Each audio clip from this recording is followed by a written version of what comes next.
Yeah. some long distance. Yeah, and even to fly.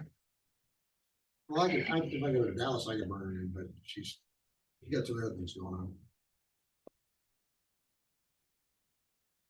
I'm sure our prayer at our meetings is the top for priority. Oh, she's probably swamped. I find that hard to believe, but you know. Hey, I don't know.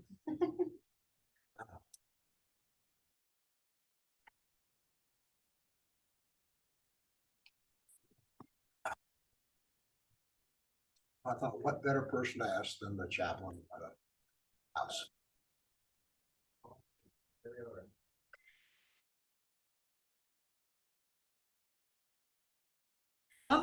It's a workshop, proposed changes to chapter 23, city council to the Alpine Code of Ordinances, including updates to the order of business, updates to the rules of procedure, and updates to the rules of decorum for city council. This is quite a lengthy ordinance, so I am sure we're not going to solve it all here today, and we'll probably have it for future discussions. So I call this meeting to order. Okay. All right. So, city manager, go ahead and start us out, please. So all of you received a copy of the ordinance. And what we're gonna do to make this a little bit easier and manageable, not only for y'all, but for us as well, updates. Is we're literally gonna start with the very first one, and we're gonna go through every line item, bullet point, however you wanna word it. And once 525 hits, we'll stop. This will allow Gio to go back and start making those updates to that section. And then we'll have a second workshop to continue. Okay, We know we're not gonna get through it all, but I know the main discussion points aren't the first part, but we're just gonna start from the very top and work our way down. all right, city manager, I recommend that we stop at 5:20, so everybody has time to go to the restroom and get drinks and I stuff like second that. that. That's fine. Yes, 5:25 is pushing it. Maybe even 5:15. Yeah, So the first section was authority. Pursuant to Article 3, Section 3.08 of the city charter, the city council shall determine by ordinance its own rules and procedures and order of business. Yeah, I like that. As I said, there's no change as far as I'm aware. As we amend the ordinance, you will have to take into the ordinance, the charter. You will have to take some of these items into consideration. So at this time, I'm gonna indicate that there's no change. You're here. Construction of authority, section 23-2, the construction of authority and all matters associated with the city council meetings and activities of the city council, including the agenda, shall be the United States Constitution and statutes of the United States of America, the Texas Constitution and statutes of the state of Texas, the Alpine City Charter, and the Code of Ordinances of the city of Alpine, Texas.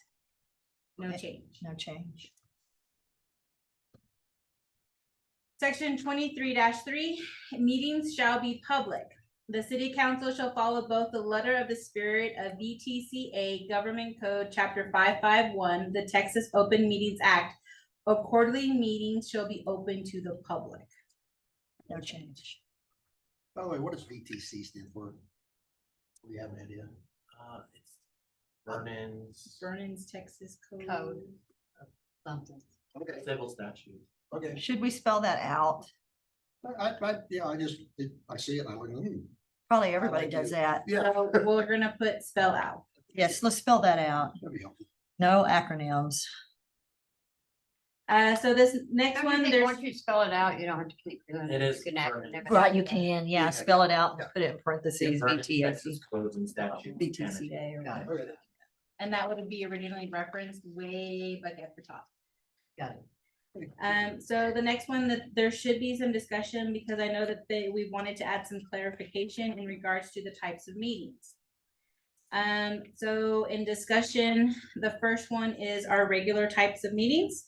Regular meetings, regular city council meetings shall be held on the first and third Tuesday of each month at 5:30 PM in city council chambers at 803 West Holland Avenue or such other location as circumstances may necessitate. The location of the meeting shall be clearly delineated on the council agenda. Posting proper notice may change the location or time or part or all any meeting. All unfinished meetings shall recess no later than item pending at 9 PM unless by motion majority vote, the council decides to continue the meetings. shall be recessed and under the following conditions. I'm gonna stop right there, just because I know there has been kind of discussion with time and date. Some residents have recommended 6 p.m. to me. It gives them time to get off work at 5, get home, take care of the kids and get back out. Get then the. Yeah. Just my opinion. Hey, I'm with you. My view, 5:30. 5:30 is fine. I mean, 5:30. that still gives them 30 minutes. I mean, Yeah. that's just, it's either they're gonna complain that we're here too late, or we're gonna have to cut our agenda even shorter than we already are. And traffic. And then they're gonna complain because we don't get anything done. But a lot of these complainers are not coming. No. It doesn't matter if we had it in their living room. That's just another personal opinion. Is everyone third Tuesday of each month? Yes. I am. Yes, my whole life now is plotted around the first. We all- The one question I would have, does that interfere, like the 3rd of November is a hard one because of Thanksgiving? But that's So- not an issue really with, Actually, I would like to address that today because it does kind of set us back with the 21st not having a quorum. I would like it to be put in here that council approves the council meeting agenda annually. Because we had the discussion with the 21st meeting, it was approved for the I know. 21st. And then things came up, and then that's okay. But I think we need to put it in our ordinance that council will approve their meeting, because you have elections that will deter sometimes, especially if they need the space. Yeah. Holidays can make a difference, where we may have to have the back-to-back. One. Can we not have it the 7th and the 14th, or those together and get it out of that week or later? There's no way I can be prepared for next week. I'm leaving the 15th. Can means we I have to just have not everything put done. down, can we just put as determined by council, and then among us, we know that we're gonna meet the 1st and the 3rd. But that we don't lock ourselves in the charter to the 1st and 3rd. Kind of like we do in May. You know how we sometimes have them, what is it, the 1st and 2nd? It needs, I like the consistency and the transparency that the meetings are the 1st and the 3rd. Because council may I change agree. over in elections, and you may think as a council right now, well, yeah, we just know the 1st and the 3rd. The next group coming in, be like, well, it's not specific. But I do want council to annually approve your calendar, because we do publish that, and I think it's great transparency. And then you can have this discussion like we're doing now with, okay, you know what, Thanksgiving, agree. let's be realistic. Yeah, because we do We're it in gonna have May. plans. Yeah, we do it for May, you know how we do the 1st and 2nd. And it in does May. say in here, posting proper notice may change location or time or part of, for all of any meeting. I mean, that's. That's probably all we need. It's up to the council. to decide. Mhm. That's So probably when y'all approve that annual calendar. Are you guys okay if I put in, or if we put in? Yes, approval of I am. annual calendar? Yes, And next year, Thanksgiving is on the 4th week. that's good. So that won't be a problem more than likely.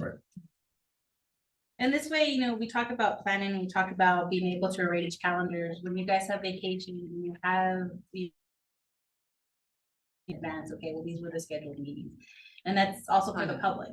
They'll know that if I'm applying for a permit and I have a deadline, but there's only one meeting in December, you're Yeah. gonna get approved till January. And it also helps us with our commission meetings. Yes. Agreements with the, if we stay past 9, it has to be voted on. Yes.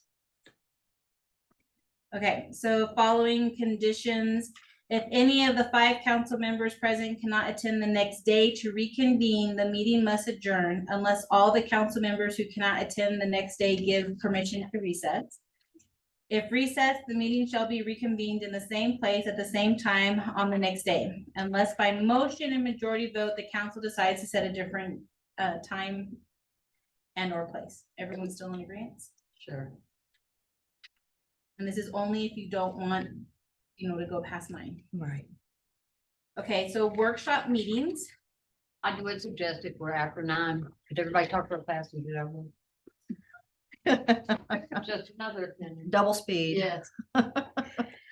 workshop meetings, a workshop is a meeting to discuss or explore matters of interest to the city, review and discuss agenda items, meet with city boards, commissions, or committee members, city staff or officers of civic organizations, governing bodies, or individuals specifically invited to the session by the mayor, city manager, or the council. These meetings are informational and no formal action shall be taken unless the posted agenda indicates otherwise. The mayor may allow any citizen to participate in the discussion at a work session, but only as recognized by the mayor. The mayor may end citizen participation in a work session in order to allow the city council to proceed with discussions. Any questions, comments, concerns? No, I think that's good. So then I know Gio and I had brought this up and a couple of you brought it up in your chapter 23 notes. I think we need to add after that town hall meetings. They Oh. are slightly different than workshops. So separated from the next one, special meetings or town halls? Yes. You So want it we in the would same- have town halls and then we would have special meetings. We would like to reword it as called meetings. Yes, that makes sense. Cause What's a a town called, hall? a called meeting may not be the same as a So, town hall. well, how I like to think of them is a town hall is very informal, doesn't have to be recorded, is more to engage the public, like the strategic plan meeting. With the sticky notes and the You know, various and I think them locations. being coupled with special meetings, like special meetings need to be recorded, they need to be called, they need to be called by the mayor or But a three town council hall does. members. So that's why I think they should be separated and to have that informal option in case, you know, Rick- we're not. Rick, you have town halls. Your Ward 5 meetings are considered a town hall. But I don't have to call a quorum. You don't do I anything. don't do anything. I just- So that's why we want to separate the two. Well, I agree separate. Don't get me wrong, special and town hall. I'm still trying to understand with us as council mayor, what's a town hall meeting versus a workshop? Strategic planning session. But that was a workshop. So for No, me, cause it was in like the school cafeteria and we didn't they were record it and offsite. it was They at, weren't recorded. where else did we have them? Various places around town and it American wasn't Legion. recorded and it. But we did have some here that were recorded. So the difference is We did have some here that were In- recorded. As part of this, yes. When we sat in a circle. and- When we sat in a circle, it was recorded and it wasn't part of council. But the individual ones that the council members had were in different And those were areas. town and hall. Those weren't. Okay. And then so the circle ones were special. I think is what Councilmember Rodriguez is Those asking. were like collaborative, I So think. we're gonna call them Like- called instead of special. I think it's our job when we work on this, before we move to the next section, we're gonna work on this. That will provide more clear understanding of town hall and what isn't needed, what doesn't need to be included, and then with the workshop. I think we've all agreed that we like the format of the workshop being called before a meeting Yeah, or to discuss a very Yes. specific item, like we have the street one, we have the water ones. The town halls are really one-on-ones with you guys to do what you want to gather, what information you want, what you want to provide. So Gio and I can work on providing better language to determine between the two or separate the two. We just don't want people to put them together. I agree with splitting them. What I think I'm hearing is there's like two taps towards the town hall also. There's ones we do individually and there's one we may do collectively. Sure. And so you may just want to kind of make that distinction. That's all. I'm We saying. rode the bus, what was that? I would have seen. Yeah, yeah. But it wasn't recorded. It's an unrecorded workshop. So what would it be since it That was would not have to recorded? be- It would be more of a It town would hall. have, it would have been a workshop, and that where we can put a little bit of information as far as workshops in the field. Yep. You know, Okay. Hmm. Yep. Yeah, do that, workshops in the field. Yeah. Yeah, Gives us like, we want flexibility. That's all we're trying to do. So help us. one, then it also helps the residents know if I go to a town hall, I'm not gonna see the mayor there necessarily. I'm just gonna see Rick because it's Rick's town hall, or if I come to a workshop, this is gonna impact the city and we want We're all in everyone's here, kind right. of. Okay, and then, of course, the special called meetings, those are of course different. Those are specifically, you know, like November 21st, we would have tried to have had a called meeting, but unfortunately this month with all of the travel training. And That the would have Tuesday been, afterwards, the 28th, we can't have one? Since we won't be here the other one? It'll be the week Yeah. before the next. one. yeah, so then you have one the 5th. Okay. I mean, I'm fine, And I you're- was willing to do Zoom. I would have been in Hadley's Roseville bedroom. We won't have a physical form. There has to be a physical form. And when does that, I might actually be able to be here, so before you call that meeting, because I might be able to show up. Oh, that day. hell. Or you already sent it out. We've already noticed. We're done. We moved on. Hello. Which is. Away. Yeah. That was fast, boy. As soon as you said that, she hung up and that memo was out. Yeah. No, I waited till today. That's- I waited till you and I discussed. So the next one, if everyone's good with those, moving to the next one is emergency meetings. In case of emergency or urgent. Going to, do you want us to spell out the? No, verbiage? because you've done it already and you put it in parentheses that you're gonna do VTCA Okay. from henceforth. Yeah, An emergency meeting may be called by the mayor, city manager, or his designee, his or her designee, or two members of the city council. The emergency shall be clearly expressed in the notice of the meeting, and the notice must be posted at least 2 hours before the meeting is convened. Notice shall be provided in the media in accordance with GTCA Government Code 51.047. Who is a designee? Currently, there is no designee. It is just, So or me. anybody could be, basically. no, Designee. so I think when we finally pass this, the resolution fills in all of the designees or stuff like that. Okay. The city manager, I do not have a designee. And then it would So be we'll just. strike that off of there. We could strike that off You of there, could. just take it off. Okay, It's the mayor, the city manager, or two council members. But what if there was, well, I guess somebody would be available. I was gonna say, what if she's like, not available? Dead. Like something happens, it's an emergency. Then you've got the mayor. Dan? I think that's all, Well, if you're gone, you leave somebody, It's the bus. like Daryl. I leave Daryl. Daryl was in charge. so, yeah. But you still have So in the the two case of council an members or the emergency, mayor. if Well, Daryl's it gonna comes need to down to call we're having to city. claim this type of meeting, I can guarantee you, if I'm not in Alpine, I will be. And if not, the mayor or the two council Yeah. members, there's just too Right. many other people that can Yeah. take it. I feel They're that in old, my yes. position as city manager, if an emergency is, I need to be here. Just scratch off his or her designee, and then that solves that, I think. What do y'all think? Yeah, Yes. You got enough choices. yeah.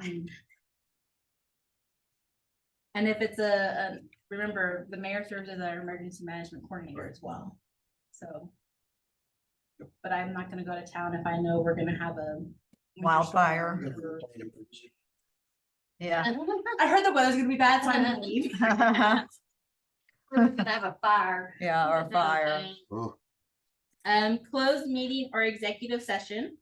The city council may meet in a closed meeting, but only under conditions enumerated in VTCA Government Code, Chapter 551. An executive session item relating to personnel matters must be conducted in an open meeting upon the request of a public hearing by the officer or employee who is subject of the deliberation. Details discussed in closed meetings shall be considered confidential and shall not be discussed or disclosed outside the meeting.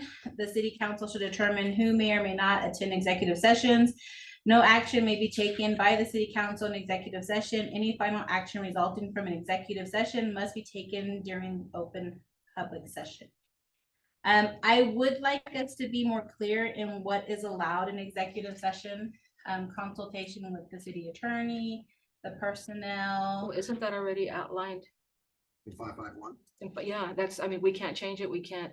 Well, no, I'm just saying, I think we should put it in our ordinance, because I don't think people are gonna go to section 551. Oh, okay, so actually put it in. Oh, sure, spell it out, just. Why not? What about where council can determine who may or may not attend? What if there is disagreement? I mean, should we put something that it would take a majority or vote or? I like the idea. Yes, I think that's a great Because right now, idea. the way it is, it just doesn't say what happens if we don't, what happens if we Right. don't agree? What if one person wants somebody in here and the rest don't? Yeah, it should So take a majority. Vote vote. to determine access to meeting. Mhm, So you'll probably have to do that in an open session Yes. before you go into closed. right. Right. So I You think might want to spell that out too. when we go into an executive session, I think at that point, it's a motion to go into an executive. but before you do that, maybe or after Gio and I can make sure time wise how it's supposed to lay out, is that you also make a motion. I move to go into executive session and the following individuals will need to be in attendance. All right, And then you can vote yay or nay, and you can open it for discussion as well. right. So I think we just need to make it clear on how that's worded. Is that? Sounds good to me. Think so.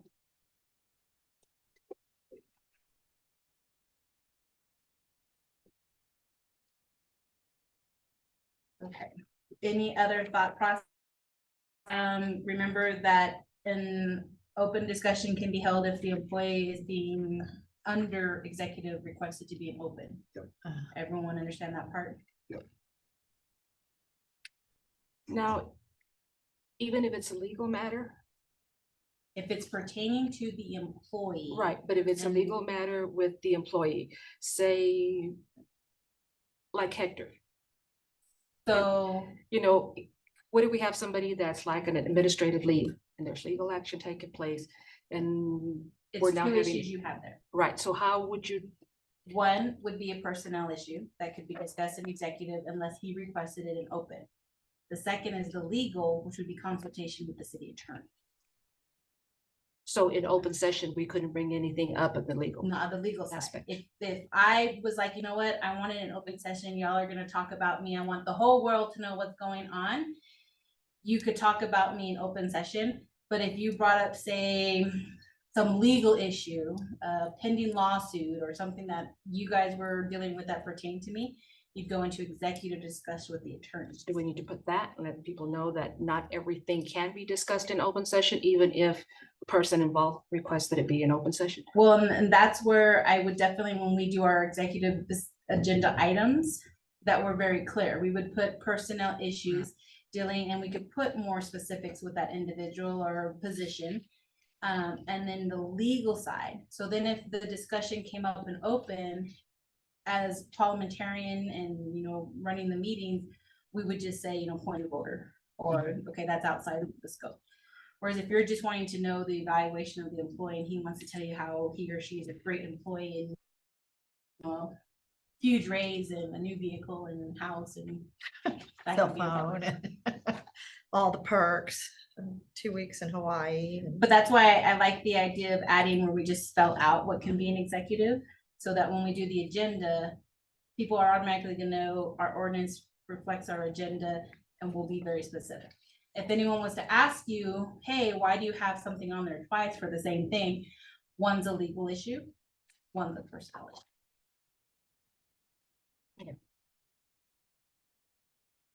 Clear as mud? Gotta love governance. Thank you. Okay, so we've got some changes there. We talked about adding the town hall, which like I said, was in several of yours, making sure I cross off your notes. Yeah, because it's been a while since we submitted those. Forgotten what all I said. Yeah, I didn't find it. I don't even have it until page 6. Oh, wow. So the first part should go fast. Jump ahead. Okay, types of council action. I don't even think I've ever read this, so I think it's No. a good thing I came to this The meeting. council adopts standing policy for the city primarily in two forms, ordinances and resolutions. We want to add a third form for orders. Ordinances, the first one, an ordinance adopted by the council is a law of the city that may be enforced through the court system. Copies of proposed ordinances are furnished to members of the council in their agenda packets. Copies of proposed ordinances are made available at City Hall and will be furnished to residents upon the request.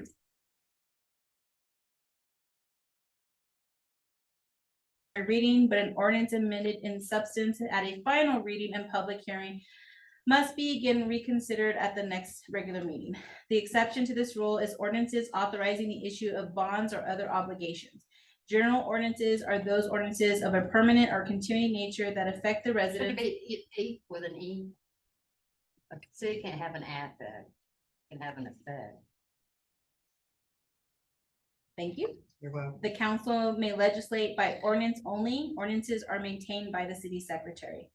I know here lately, Gio and I have kind of gone back and forth because I think we need to kind of outline our ordinances as first reading, second reading.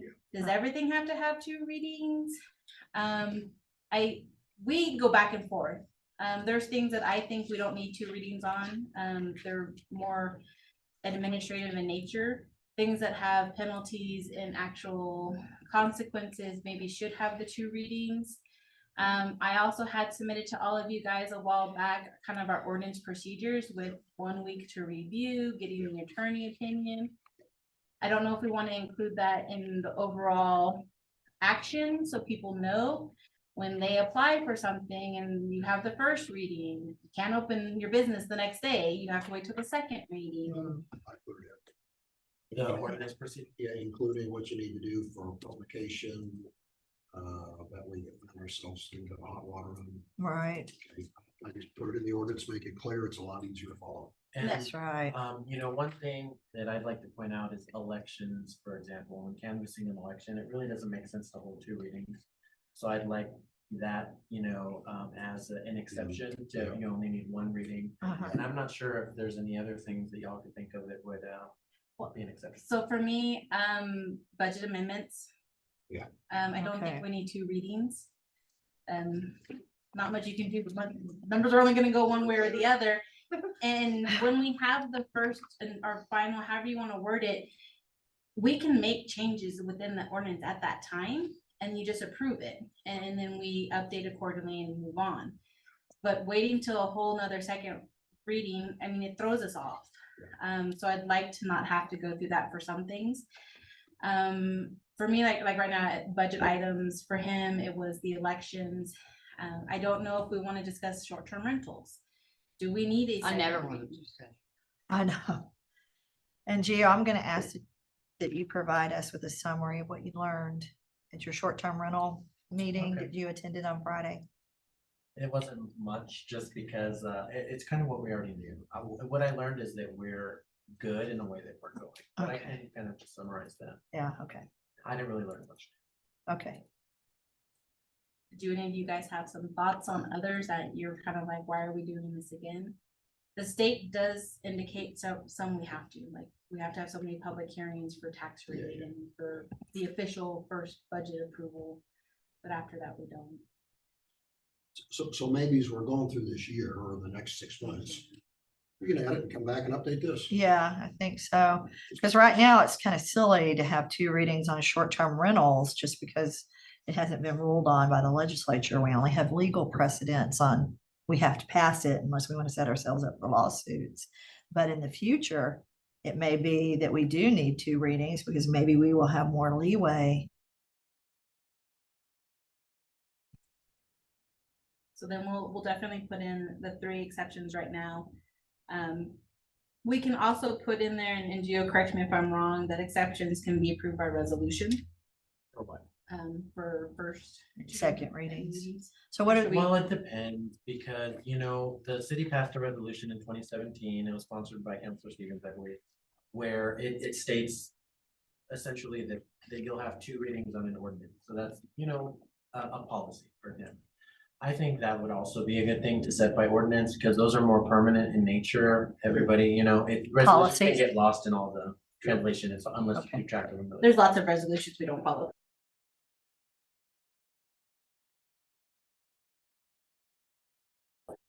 Not as specific. We need to do the specific information on our. The charter's the guidance and the ordinance is this is how The you're actual- going to- right. specific? So essentially, the charter requires that we publicize in the paper, let's say, when you're gonna pass an ordinance. It doesn't require we do 2 readings. It's Okay. our resolution, it's just our policy Uh-huh. that we do a first reading and you can make changes on that. And then the second reading, we have a second and final reading that's publicized. And at that point, that's considered, you know, fulfilling the charter requirement of the publication and notice. And essentially, you don't have to have. So if we have the first reading and we don't have anything.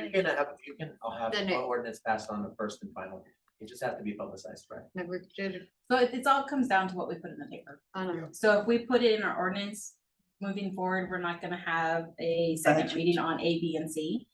Then we don't have to worry about publications. We pass it the first go around. It's gonna be a first. But and we don't final. have any changes. There's no sense in having a second. Well, that's why Is that true? I asked about putting the ordinance procedures in there. Right, Because then you're not gonna have to have the changes because you would have already had time to review it better. Our attorneys would have reviewed it. We would have done everything prior to even bringing it to you. right. Uh-huh. I think it's more transparent to the residents to have the two changes. I mean, everybody can. The two it's more readings. Effective cost wise to have the first reading, be able to change what the council wants to change and then send it to the second and final because we have to pay a lot of money for the publication. Right. So it's really more effective cost wise to have the two readings. It's more transparent because it gives the public more opportunities to comment. So you think we should always do two readings on I think- everything Yes, well, most things except, except, yeah, except the Yeah. exceptions we're talking The about. only Which- exception which is the budget, the exceptions? short-term Short-term rentals rentals. and the Election. canvassing. Yeah. I do Okay. think that we should memorialize that policy by ordinance. Yeah, so we're all on the same page. Okay. Those are the only exceptions, except for throughout the year, if Gio and I, or you guys think of, well, why are we really doing two readings, then we can. Well, we'll just watch everything that happens with the STRs, and if something starts happening, we can go back in and change it. right. Okay, the next item is resolutions. Resolutions do not have the force of law. A resolution is adopted to state a policy or to define in writing the intent or action of the council when law is not necessary. The city hereby adopts a policy by which each council action is assigned a resolution number correlating with the action. Resolutions formally document approval of a council action, may be used to define the council's policy on an issue, or may otherwise be used as dictated by ordinance or state statute. In the absence of a formal written or typed and signed document, the resolution and associated action shall be verified in the minutes of the meeting at which the action was approved by the council. Resolutions are maintained by the city secretary. I think it's. I don't have any. Do we ever go through and clear out all the resolutions we're not following or doing or whatever, because they got old? That's a Um, great yeah, question, because is. it seems like it changes with No. council. the But if policies you and pass a new procedures. one, you It know, is- usually in the ordinances that we pass, I always include a clause that says. Anything in conflict is hereby repealed, things of that nature, so. Uh-huh. I think it just really depends. There might be some, you know, that we aren't following, but So how do we keep up with what? that's why I think a lot of times it's better to memorialize it by ordinance, just because it's more permanent and it's here. in Easier the to keep code. track of. Yeah. But I do have to, I mean, we do have the ability now on our website through Unicode to see all the resolutions as well. Instead of just the ordinances. Correct. Good, okay. Is the door closed or are they No, just it's reading? open. They're like, Oh. just a pocket or whatever. Geo is the probability clause. I believe so, yeah. Aye. And then, so the next one that we would like to add is orders. Elections, I mean, we do it every year. We call elections by order. So we would add that third type of action that council approves. And Geo, sorry, Geo, would provide. GTO. Geo would provide some additional language to explain what the orders are. So the orders really do pertain to elections. And so it just Okay. provides that extra clarification, understanding of why do you have ordinances and resolutions, and then here you throw in this order. Or emergency orders by the mayor, like the disaster declarations are usually done by orders. Any thoughts on that? I think it should be in there. Transparency, right?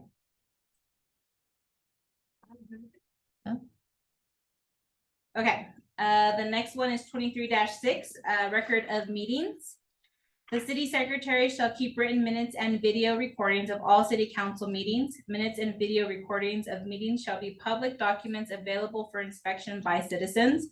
Minutes are only official upon approval of the city council. Unapproved minutes may be released at the discretion of the city secretary, but shall be clearly marked as unapproved and unofficial.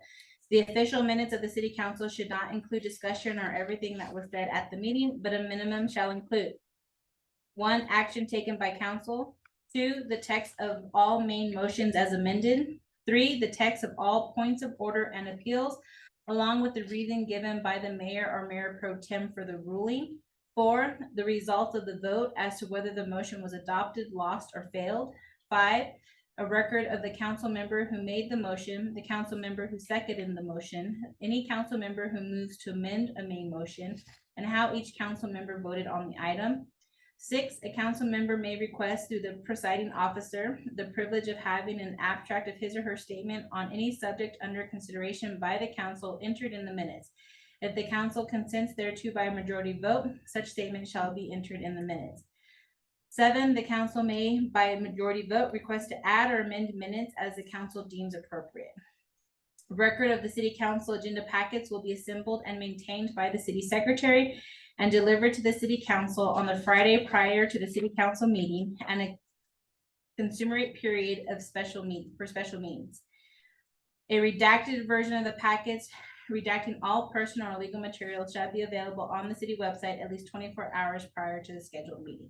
I know we're gonna have discussion on the packets and when you guys receive them and when we post them to the public. Are there any questions in regards to the first 7 sections? Actually, do we want to release unapproved minutes? Oh, I say we can definitely remove that. It was just kind of something that I'd seen in another city that I added in the first draft and just kind of stayed in there. It's really up to y'all. I never really get requests. I was just anticipating I might one day. Let's remove it. Yeah, Well, I guess just does it put us in a situation where, I mean, it could change or something and and look bad if we go back and amend it Yeah. afterwards. It's fine. We can remove it. Uh, How long does it take to receive official minutes? It takes a while. That's the only thing. So if there's ever something where a grant is approved, let's say for example. And you need the minutes like tomorrow, well, if I can't release them, then I can't release them. But it takes at least 2 weeks because it's the next council meeting after the subject meeting. The next council meeting, the minutes will be approved. So tonight we're approving the ones from October 17th and it always acts like. We're 2 weeks out, and then if someone was really interested, they could just watch the video, because that's released much quicker than the minutes. So Usually for- that the next day, right, the video? Yes, Yes. within 24 hours. So he mentioned grants. I've moved the direction where I don't need to rely on minutes because I've taken, all grants go before you by resolution. So you're approving a resolution to approve the grant, or you're approving the authorization for me to sign on the award of the grant. So we're not worried about having to come up with minutes. it doesn't stop any kind of action whatsoever. Not basically. anymore. Before, we did have to send minutes because we may not have had that formal resolution, because every action is by resolution, but we may not have had that actual resolution paper, just the number assigned. So moving forward, we actually started where we provide you an actual simple 1-page resolution. Bank stuff, grant stuff. I don't have to rely on the minutes. So taking that sentence out would not be an issue.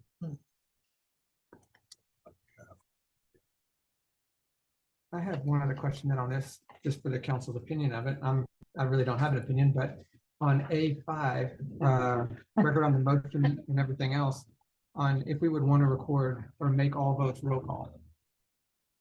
I would say yes. I'd say that's a good option. There is a section down On the voting. line that we're gonna get on under voting that says silence constitutes an affirmative action. And the Right. only reason that I added that is because there's been instances where the meeting's busy, the mayor may not have called for no's, call for yeses or abstentions. We need a mechanism to be able to go back and say, oh, they voted this way, because by ordinance, it says they voted this way if they don't vote.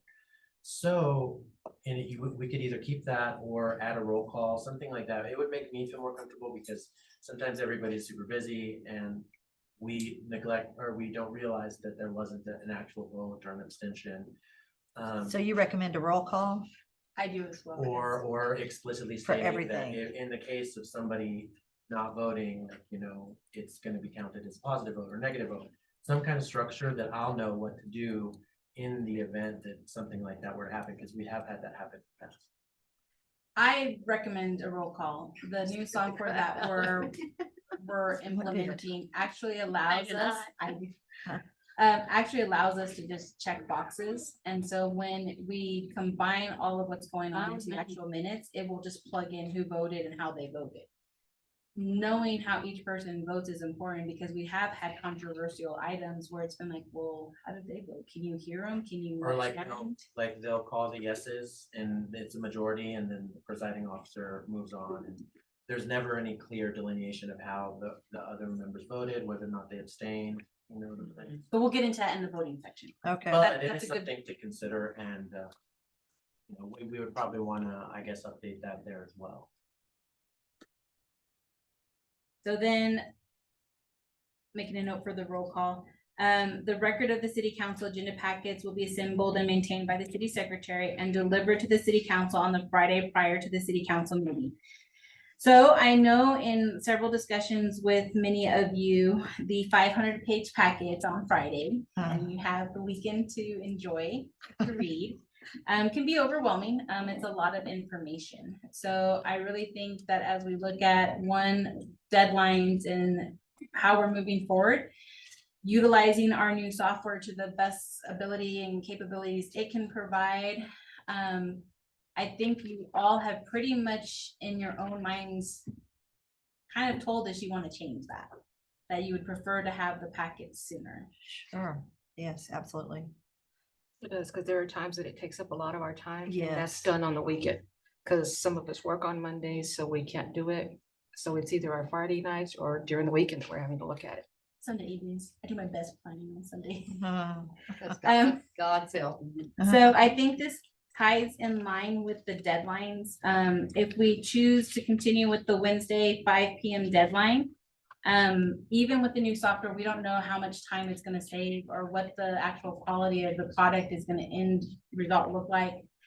I really think that we probably need to put a footnote here, and come back to it once we decide on the deadline further down. Because if the deadline's Wednesday, I'm gonna tell you Friday is not gonna change, but if we change it, we're trying to work 2 weeks out. When we would push everything back, then we can start providing you information faster and sooner. But I did want to make sure we discussed and brought that up. And then, of course, the other item of consideration that people are worried about is we don't present it to the public until obviously the day before, 24-hour notice. I know you've had at least one person bring up some public comment. So whereas you're given 4 days, they're given, maybe 12 hours. Do we want to change this where it's posted at the same time you guys receive your packets? Yes. Originally, the Think concern about- was that the Because council then I'm gonna members get called on something I would- haven't looked exactly. at. That was the concern originally. And then Well, they're not that's having right. to. If we don't understand something, that's what takes our time, that we need to know ahead of time. I do. So if I don't understand something, I have a chance to look it up or call Rick. But So if we were to change it where council gets theirs on Monday and then maybe the public gets theirs on Wednesday and then the meeting's not till the next Tuesday. That would be Because good. remember, Yeah. we're hoping to push everything back. Right. It's gonna be a couple times it starts to get implemented and we may miss some things and we may all pull our hair out. But I think if we can kind of give you time to review, give public access, ask questions, and then we have our meeting. I think that would be sufficient. I'm just gonna And then make if you some still notes. haven't had chance from Monday to Wednesday to review and somebody calls you, you just say, I haven't looked at it yet. Let me call you back. And I would like, if we could just make sure that the public has it in their hands by Friday, so they at least get that weekend. Because then if they have OCR and everything else, then they can just quickly search through it. And we've been talking about how do you get the public involved? That would be one way to get the information in their hands. But you were saying give it to the public on Wednesday, So right? I have my notes here, Wednesday. because remember, our deadlines are gonna really impact our schedule here. Right. So I have, just for my notes here, visualization, Monday council, Wednesday public, and the following Tuesday would actually be the meeting. Yeah. So you would have your packet a week before the meeting. Yeah. So ideally, the deadline would be the week before that. This is where I mentioned the 2 weeks pushback. Because I mean, a lot of what we deal with, we've kind of already discussed and planned for the next year, updating ordinances. Emergency items, that's where we have those called meetings where, hey, this has come up, I need council approval, we need to have a called meeting. We can manage that a little bit better. But I think if we truly want to get the public involved, get the information out there, we set up Monday, Wednesday, Tuesday's the next meeting, and we push it back another week for deadlines. When will you have that draft schedule? Because that's my knowledge for discussion. Well, it's actually part of the ordinance, so as far as the deadline. Yep. Isn't there, right? It's the agenda deadline, where it's the Wednesday at 5 p.m. So you're gonna use a draft based on what just talked. Kind of, sort of, yeah. If you, depending on how if you set the deadline to Wednesday, you know, then maybe we move our days a little bit. It really kind of gotta figure out where you're going. And I can throw out some deadline. Just seeing here, y'all were talking Tuesday. Is that what he was saying? I'm So- sorry, Rick, I didn't listen to you. No, I just asked her when she was gonna have a schedule. so we Okay, can look Of at it. course. So, because depending on when the deadline, you know, if we set the deadline the Friday before, you get your packets, you know, Tuesday, the public Thursday, and it really just depends on that deadline. Gio and I can play around with some thought process and idea. It will also help, like I said, you know, we've invested in this new software that should allow us to kind of play better with deadlines and getting stuff on. Fundamentally, we wanna know as far as in advance as we can before a council meeting, after what the subjects are gonna be. So we can all do our homework, and that's what you're trying to do as well. Yes. Try it out, see how it works. Okay, city manager, I'm going to stop you there because it's 5:15 and we need time. I have proclamations to sign. We have drinks to refill and restrooms to go to. The margarita machine should be here soon. I'm gonna let the council know that we're gonna have to call the workshop, because we already have one for the 5th. We don't have a forum for the 21st. So we'll have to call a workshop, otherwise this is gonna just keep pushing. Thought we were gonna have one on the 5th anyway. We are. We are on another topic. So we were gonna do this on today and then the The 21st. 21st. Since we're not having a meeting on the 21st, and we are gonna workshop on the 5th. So we only went to 3 pages. It's okay. Probably gonna need 2 more. Yeah. We'll get a lot cleared up. Okay, so I'm adjourning this workshop at 5:16 p.m. Okay. All right, good evening, everybody. Welcome. This is a regular city council meeting. I want to remind you that the use of cellular phones and electronic equipment is not allowed during this meeting. And please remain quiet in the council chambers. You can use electronic equipment except under Government Code, Texas Government Code, Section 551.023. That allows you under certain circumstances to do that. I want to remind you also, when you come to the podium, be sure to give us your name and your ward. And I want to remind you that during public comments or public hearings, the council cannot respond to you. All right, so with that, I call this meeting to order. Please stand for the pledges. I pledge allegiance to the flag of the United States of America and to the republic for which it stands, one nation, under God, indivisible, with liberty and justice for all. Honor the Texas flag.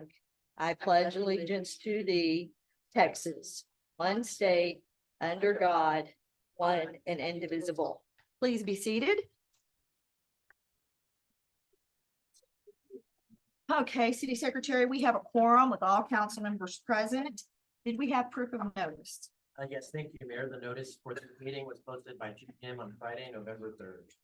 Okay, next up is public comments. I want to remind you when you come to the podium, your name, your ward, and council cannot respond to you. City Secretary, do we have any public comments? We do have Jim Street who'd like to make his comment during consideration of the item. Is that correct? Yeah. Okay, And which then we item? have, Which Off- item is it, City Secretary, so I can mark it? is information and discussion item 6. All right, Next up, we do have Oscar Cobos, Ward 1. which item is he speaking on? He didn't mark it. Oh, What item would you like to speak on? Just in reference to the Airbnbs and the Okay. short-term rentals. Oscar Cobos, good evening, city mayor and everyone. Ward 1, I just wanted to touch base right quick with you all in reference to the, since it's on the agenda, to your short-term rentals. My nephew couldn't be here today, but he has a property on 14th Street. And there's been several months already that he had paid the city for what is another meter, which does not make sense legally that he's gonna rent both places, short-term rentals. It is not rental on a monthly basis or a yearly basis. And the city here, Andrew and several others, I guess, made him turn off the water and told him directly that he needed to put 2 meters for electricity, 2 meters for water. And that is really, I'd like to see a record of that, a legal document that really explains being in a short-term rental, because being that people that stay overnight do not pay water and do not pay electricity. So it doesn't make sense, $1,400 afterwards, and 3 or 4 months of no parts coming in has thrown them in the back burner of Airbnbs. Thank you. Thank you. Okay, are there any other public comments? Last up, we do have Jeannie Choplis, and she is a county resident. She will be speaking on information and discussion items 3 and 4 and action item 4. Okay, and let me remind everybody in the chamber that comments are limited to 3 minutes. Hello, my name is Jeannie Choplis. We live out of town but own property in wards 1, 2, and 3. First off, I just wanted to put our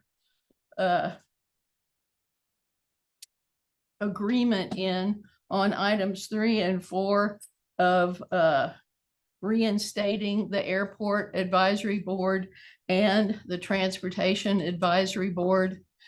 We have so much more traffic in town these days. Probably a Transportation Advisory Board would be a good idea, as well as traffic at the airport and things going on at the airport. An advisory board would be in order. Also, the other item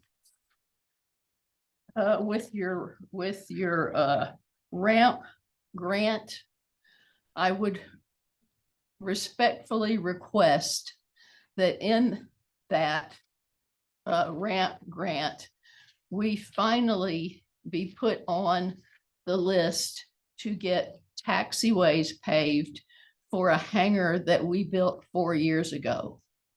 It was an agreement that when the hangar was built, then the taxiway would be paved around the hangar, so airplanes could get in and out and not be on gravel. I respectfully ask that the east and south side of hangar 43, which is 43, 45, and 46, be paved according to agreements made years ago. And we feel like we've just been sitting on the back burner of a stove that doesn't have gas or electricity. Thank you very much. Thank you. Okay, and City Secretary, that concludes. That concludes public comments. Okay, so we're moving on to presentations, recognitions, and proclamations, and I do have 2 proclamations this evening. The first one is the Herbert Moss Mills Day proclamation. Is there anybody here to receive this proclamation?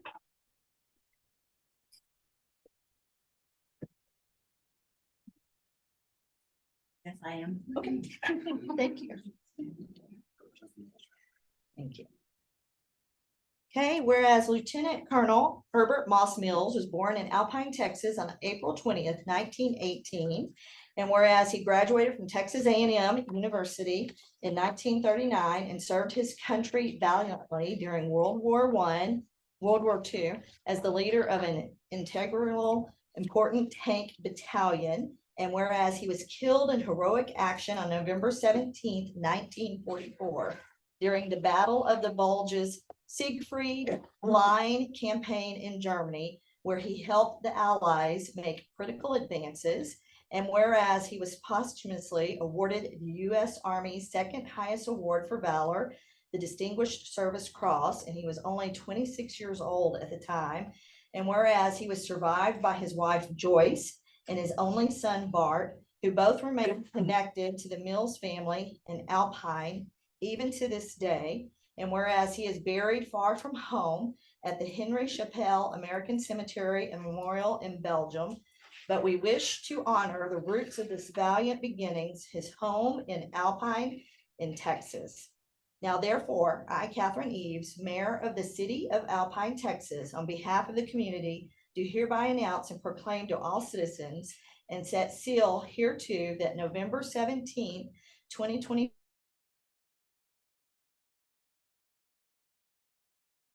of our community to personally express appreciation and reverence to Herbert Moss Mills as a native from Alpine for his profound lifetime achievements and valiant service to our country.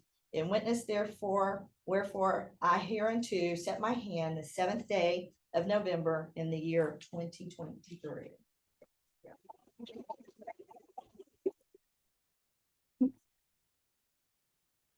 Okay, so also I have a proclamation in recognition of Municipal Court Week.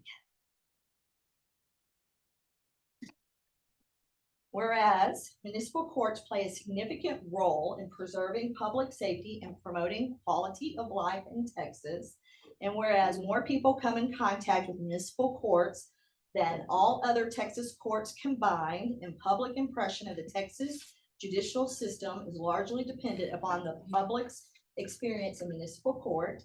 And whereas municipal judges and court support personnel have pledged to be ever mindful of their neutrality, rendering equal service to all, and conform to the standards set by the canons of judicial conduct.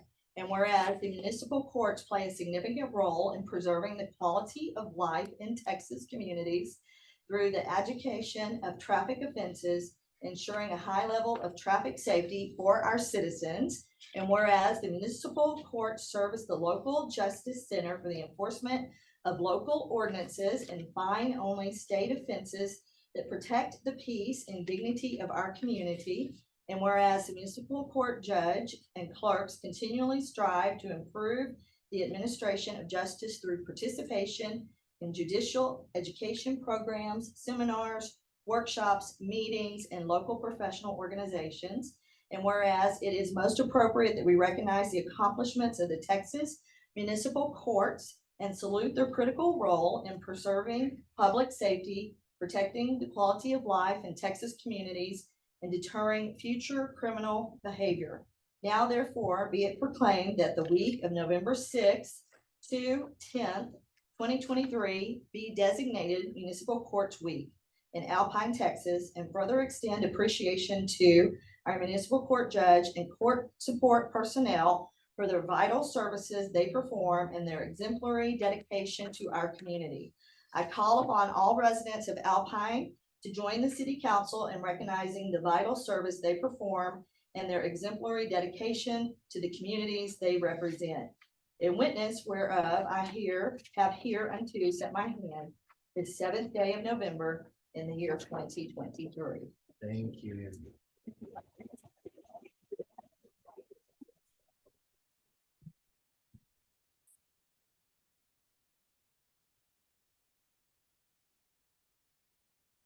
Okay, we're moving on. City Secretary, if you'd put 6 minutes on the timer. First up is the city mayor report. So I am a representative of the Zoning and Planning Committee from the council, and they have been busy working on all the tasks that we have assigned them with from the previous year, which is updating the zoning map, looking at the zoning ordinances, looking at different things that need to be done, such as maybe a sign ordinance and the such. They have been very busy and they have worked very diligently in accomplishing these tasks for us. Also, I wanted to mention that the Alpine Historic Association is going to have a wonderful event Friday, December 1st and Saturday, December 2nd in Alpine to celebrate the holidays. On the 1st, there will be a wassail crawl in which we encourage all businesses downtown to stay open so that we can go to the different businesses and purchase holiday gifts. Also, Mountain Country Christmas will be going on with the Women's Club during that weekend. There will be a Christmas tree lighting at the county courthouse with hot chocolate and cookies on December 1st. Then on December 2nd, we will have a historic home tour, which will raise funds for the Alpine Historic Association. Tickets, I believe, are $25, and there's 7 or 8 homes on that tour. That should be a lot of fun.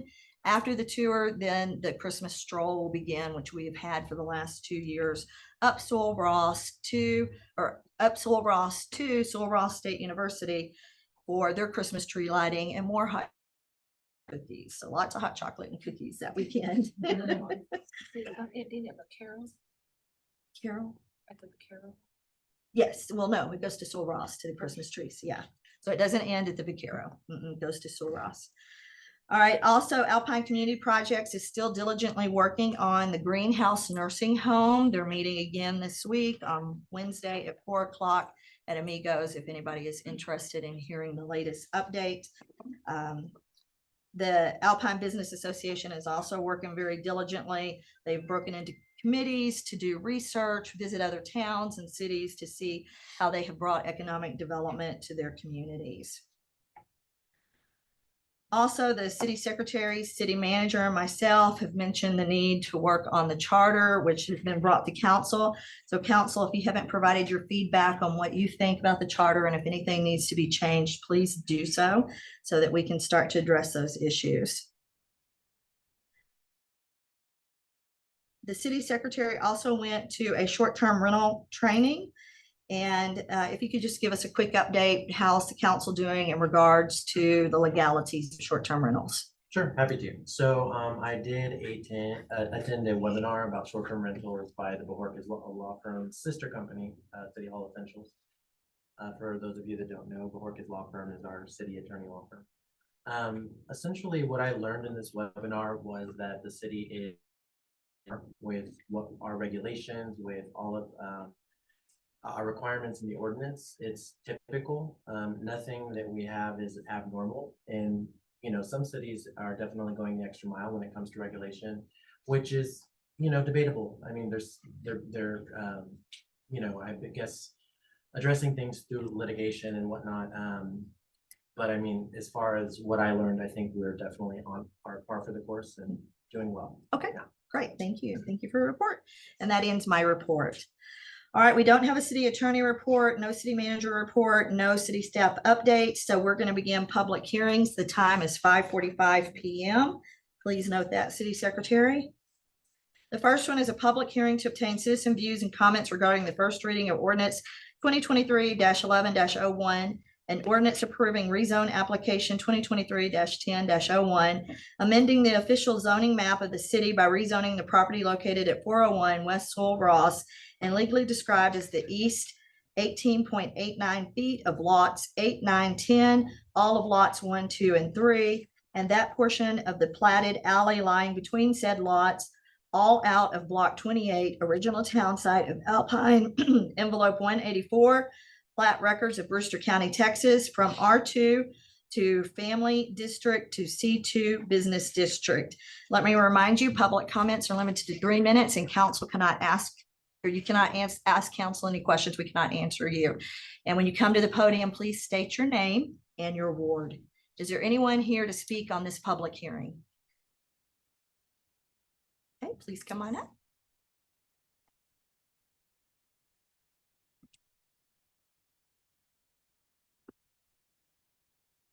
You could just state your name and your ward of residence for the record. Yes, good evening, Mickey Chapman. Karen, Mickey Chapman, Ward 1. I submitted these comments in writing to each of the city council members as well, so you should have those. So thank you all very much for all you do to represent us and make Alpine a great place to live. My husband and I moved here from Ohio 2 years ago, and we enjoy living here. Since the mid-90s, I have made many trips to Alpine in the course of my job, which is focused on ecosystem conservation. So I am actually familiar with the unique nature of the town and the people who live here. So I've had the pleasure of actually working out here before I came to live as a resident for my job. My husband and I own the property in question at 401 Sewell Ross. In fact, our primary home is right next door. And after acquiring it from the previous owners, we began work to renovate the small house and to landscape the property, which is an ongoing long-term project for us. My vision is to someday have enough native plants and pollinators on the haven for birds. And I plan to do a lot of bird watching in my retirement. So I'm going to be working on the property for a long time, which brings me to this zoning request.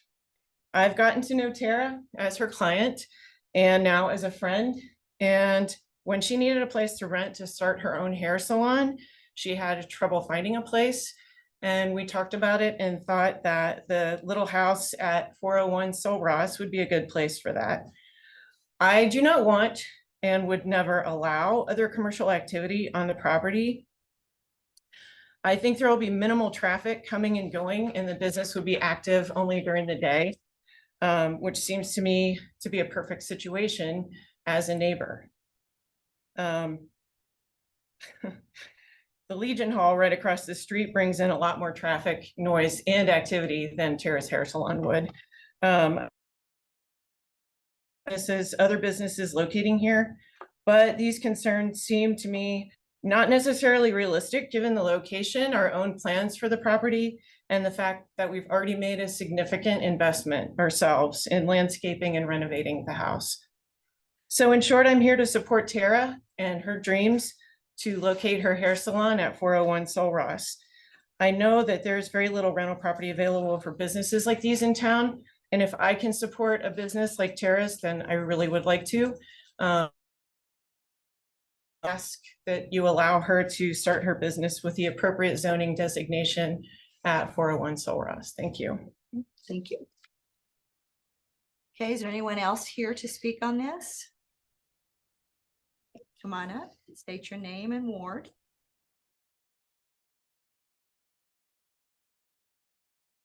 Ward 1. I'm a native of Alpine, and I have been serving the community of Alpine for over a decade as a hairstylist. I appreciate the community's feedback and support of everyone here today. Locating Bodie at 401 West Sul Ross was my last option because it was a struggle to find a commercial zone to accommodate the needs in opening a salon. One, the places were too big or too expensive, and the majority of them did not want to the renovations that would have to happen in order to operate a salon. And then I came along, Tom and Karen's Casita, and it was perfect. And they were more than willing to accommodate the needs that, or what I would need to do in order to operate a salon. I feel Bodie is going to be a unique presence and a good addition to the neighborhood, as well as serving as a buffer between nearby commercial properties and residential neighborhoods. It is my hope to be a small business owner in my hometown and to be in service to the local community. I'm hoping for a C0 zoning because this is a compromise we can have for both parties. And I appreciate y'all. Thank you. Thank you. Is there anyone else here to speak on this? Come on up, please. Just state your name and ward.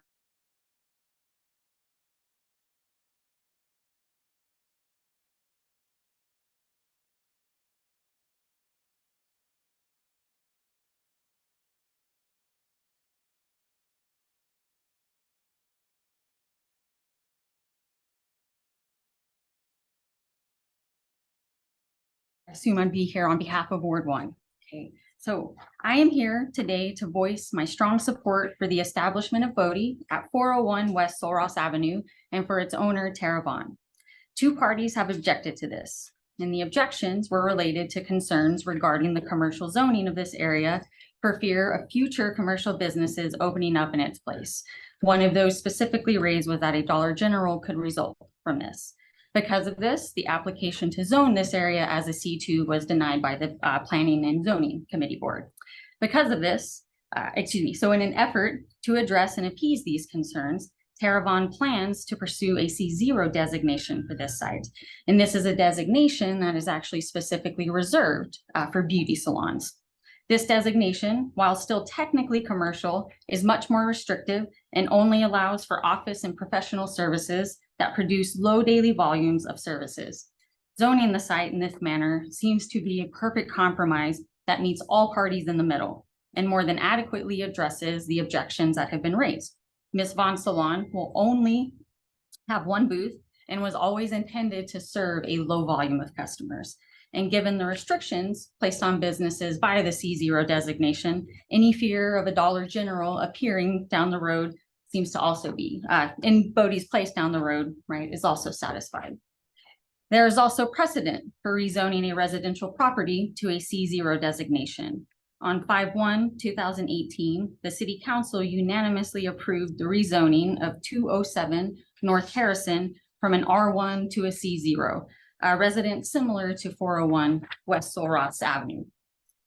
Despite these efforts made by Ms. Vaughn to genuinely address the concerns raised by these parties, they have made clear they will not back down and that any designation that results in a commercial zoning of this area, no matter how restrictive, is not satisfying. Meanwhile, both parties do continue to support their support for Ms. Vaughn's establishment of Bodie, just so long as it is not in their neighborhood. Despite the presence of a much less restrictive C1 designation of a residence at 408 Sul Ross Avenue, just across the road from some of the aggrieved parties.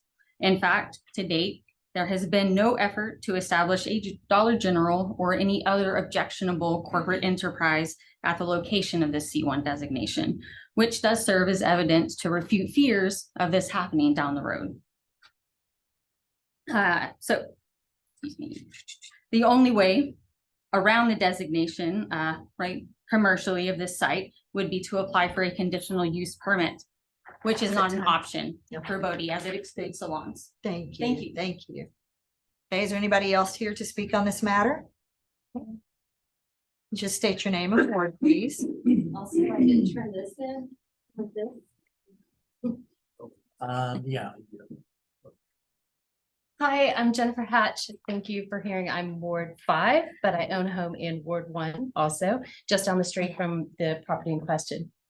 And I just wanted to be here just to say that Tara's worked for me for 15 years in her salon. She has grown so much in that time. And I think she's going to do, I know she's going to do an incredible job with this business, and that it would be nothing but beneficial for the neighborhood and for the city in general.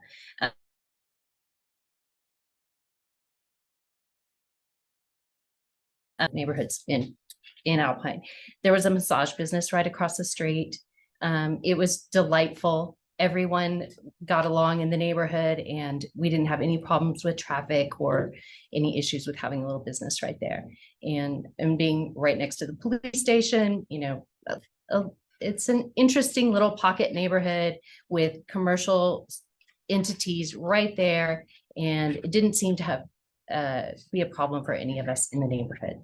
And I hopefully will end up back there sometime. Anyway, thank you for listening. Thank you. Okay, is there anyone else here to speak on this matter? State your name and ward. Howdy, I'm Larry Hood. I've been a writer for since I was in second grade. I feel like I know the culture of Alpine pretty well. I've moved away, experienced others come back, and it's always pretty much the same here. And I think that Bodie's going to continue that culture that's already part of our identity. I don't think that her business would cause concerns as far as neighborhoods and such. It's not a Dollar General. It's not a major corporation. The amount of business that she's going to be doing with her one booth is pretty minimal as far as traffic goes. She's 1 block away from the ice cream shop, Riata. Those get a lot more business and a lot more traffic. And I can't see that's going to any way displace the neighborhood. I think it's as part of, you know, our culture and me being a part of like this town. I'd really like to have more businesses like this, small businesses from entrepreneurs that are from our community, open up and within city limits. There's so few options as far as where you can actually open up in this town. And if we keep pushing businesses outside the city limits, it's going to be more difficult for people like me to get to casually. I can walk to her place. It's just easier to get to as a citizen. So that's all I want you guys to consider. Okay, thank you. Is there anyone else here to speak on this matter? Please state your name and ward. Hi, I'm Mrs. Jenna Carey, and I reside in Ward 1. And I want to thank y'all so much for allowing us to come and speak to y'all. And I want to say probably the majority of us are here to support Bodie. And we love Tara. We support her. She is a fantastic resource here in Alpine. As you've heard, she's been here for more than 14 years as not only a beloved stylist, but someone who wants to invest in Alpine. And that's kind of hard to find. And the fact that she really wants to invest in her community, in her town, that speaks volumes of her, when very few people will actually want to do that, want to be a part of Alpine, want to live here. And she's doing that with Bodie, and she wants to do that with Bodie. And y'all can allow her to have that dream and allow her to invest within Alpine, back to her hometown.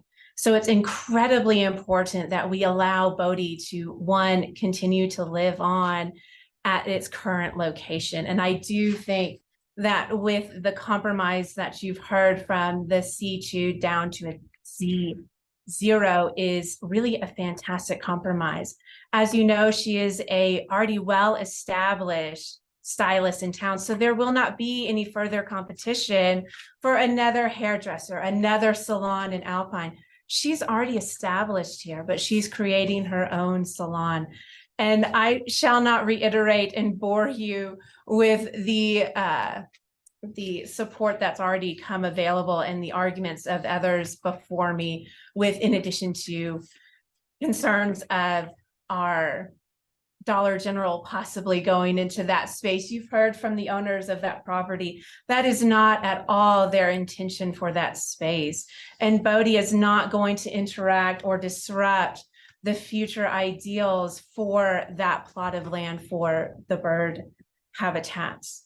So again, thank you so much. I really appreciate your time and your patience for allowing us to come up and speak on behalf of Tara. That means so much to us as voters and residents of Alpine, that you are willing to hear our concerns, but mainly our love for Tara and our love for her Bodie. So thank y'all very much, and I hope y'all have a great evening. Thank you. Thank you. Okay, is there any?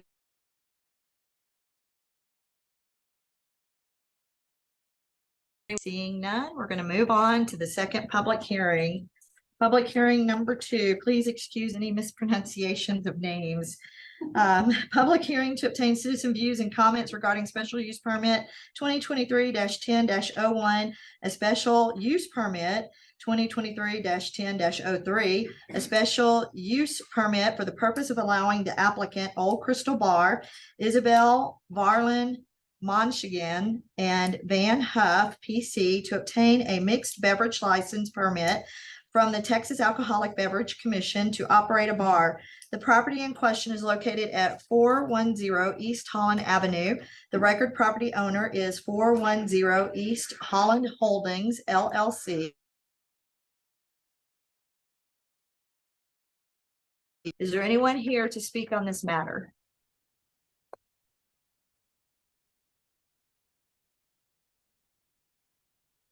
Okay, seeing none, we're going to move on to public hearing number 3. Public hearing to obtain citizen views and comments regarding special use permit 2023-11.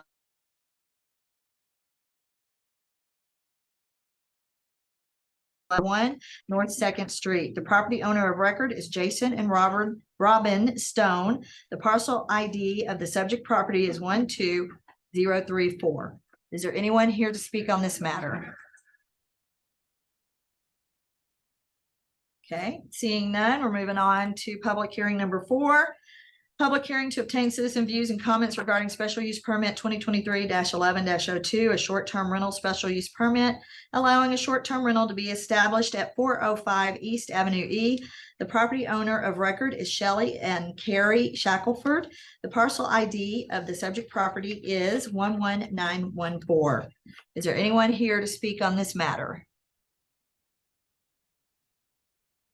Okay, seeing none. Public hearing number 5. Public hearing to obtain citizen views and comments regarding special use permit 2023-11-03, a short-term rental special use permit, allowing a short-term rental to be established at 202 North Fourth Street. The property owner of record is Carl Broch. The parcel ID of the subject property is 11906. Is there anyone here to speak on this matter? Okay, seeing none, we're moving to public hearing number 6. Public hearing to obtain citizen views and comments regarding special use permit 2023-11-04. A short-term rental special use permit allowing a short-term rental to be established at 1004 West Del Rio Street. The property owner of record is Justin Talent and Colleen West. The parcel ID of the subject property is 30379. Is there anyone here to speak on this? Okay, seeing none, we're moving on to the consent agenda. City Secretary. Can I just request that you close the public hearing? Oh, yes, public hearing closes at 6:03 PM. Thank you. Thank you. Okay. Tonight's consent agenda contains 11 items. So bear with me here. Item 1 is approval of October 17th, 2023 regular meeting minutes. Item 2, approval of the excused absence of Councilor Rodriguez from the October 17th, 2023 regular city council meeting due to personal illness. Item 3, approval of the transfer of Jesucita Gonzalez from the place 7 at-large position on the hotel occupancy tax committee to the place 2 position, hotelier. Item 4, approval of the appointment of Evan Hankey to the place 7 at-large position on the hotel occupancy tax committee. Item 5, approval of the appointment of Sarah Hires to the place 1 hotelier position on the hotel occupancy tax committee. Item 6, approval of special use permit 2023-11-01, a short-term rental special use permit allowing a short-term rental to be established at 501 North 2nd Street. The property owner of record is Jathan and Robin Stone. The parcel ID of the subject property is 12034. Item 7, approval of special use permit 2023-11-02, a short-term rental special use permit allowing a short-term rental to be established at 405 East Avenue E. The property owner of record is Shelley and Carrie Shackelford. The parcel ID of the subject property is 11914. Item 8, approval of special allowing a short-term rental to be established at 202 North 4th Street. Property owner of record is Carl Brock. The parcel ID of the subject property is 11906. Item 9, approval of special use permit 2023-11-04, a short-term rental special use permit allowing a short-term rental to be